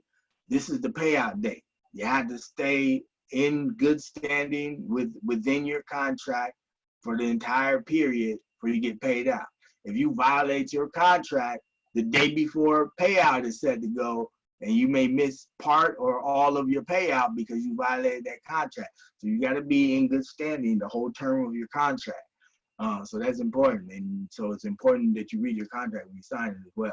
Qualifying for payout, you have to, again, stay within the bounds of your contract and stay in good standing with the league, and make sure that your fines and fees are either paid out or that you submit to them being pulled out of your salary, and then you get your payout. This is the actual barcode for or QR code for the league's Cash App. So when you set up your Cash App account, you can scan this and add us as a friend, because that's how payments are made, all through Cash App. So you need to set up a Cash App account, and then you need to submit your Cash App information, which is actually, if you go look on here on the payout system. So this is the payouts right here. This is currently what we have for the just for the showcase. But if we take on sponsors between now and the time the showcase happens or somewhere along the road, we will boost these numbers. But this is the minimum right now, what we're looking at. And then these are the rules and eligibility stuff. And then you submit your information here so that I have your Cash App information. And so all this information has to be your actual information. And then your fines and fees. So you'll notice if you go on here, you go to player salary page, you'll see if you're an active player, you will be listed in here. And then these are your salary and your fines. So if your fines are 0, then your salary payout. If your fines are whatever they are, then your payout will be reduced by your fines, or you can pay your fines as you get them and then get your payout at the end. This is going to be whether you're payout eligible. You'll have a check here by your name, and then the ineligibility reason. So if you're not eligible for whatever reason, then the reason will be marked on here, and then you can try and rectify that so that you can become eligible for payout. So this is where you would look on that. Any fines that you think you have, this is where you would look to see if your fines are listed. And so that this is the player salary page. So that's it. Sorry, we ran over just a little bit. But that's it. So again, if you have any questions, since there's something going on with the audio, just either send me a message directly through the Wix app, you can send me a message through PSN, or you can actually just go into the forums and post a question that you have. Any of those is viable. But for a direct, more quick, direct answer, you can just message me either through the PSN app or through the Wix app. Just message me or message the league in general, any questions you have, and I'll try and get back and answer them. So that's basically it. So now you just want to go get registered and then start submitting me your profile stuff so I can get you set up. Again, the next practice is Tuesday. So if you get everything in and submitted, I can get it updated tonight, and then you can be ready to register for the Tuesday practice. And then you can actually start finding players on here, start joining, adding the social media, do all that stuff on the getting started page, and then you're ready to go. All right, so that's all we have here. We're actually gonna do a video version of this, like I said, one day, and it'll be posted, so you'll be able to go back and rewatch this anytime, and it'll be updated. But yeah, so that's it. I think we have an open play night tonight, starting at 5 p.m. Pacific time. So that's 8 p.m. Eastern time, and we're just gonna get on, and we're just gonna get a bunch of league players together and just start, running some games, getting familiar with each other, and making introductions and all that. So if you want to join that, feel free to do that. And then again, Sunday the events will be posted, so you can go in there and look for that. All right, cool.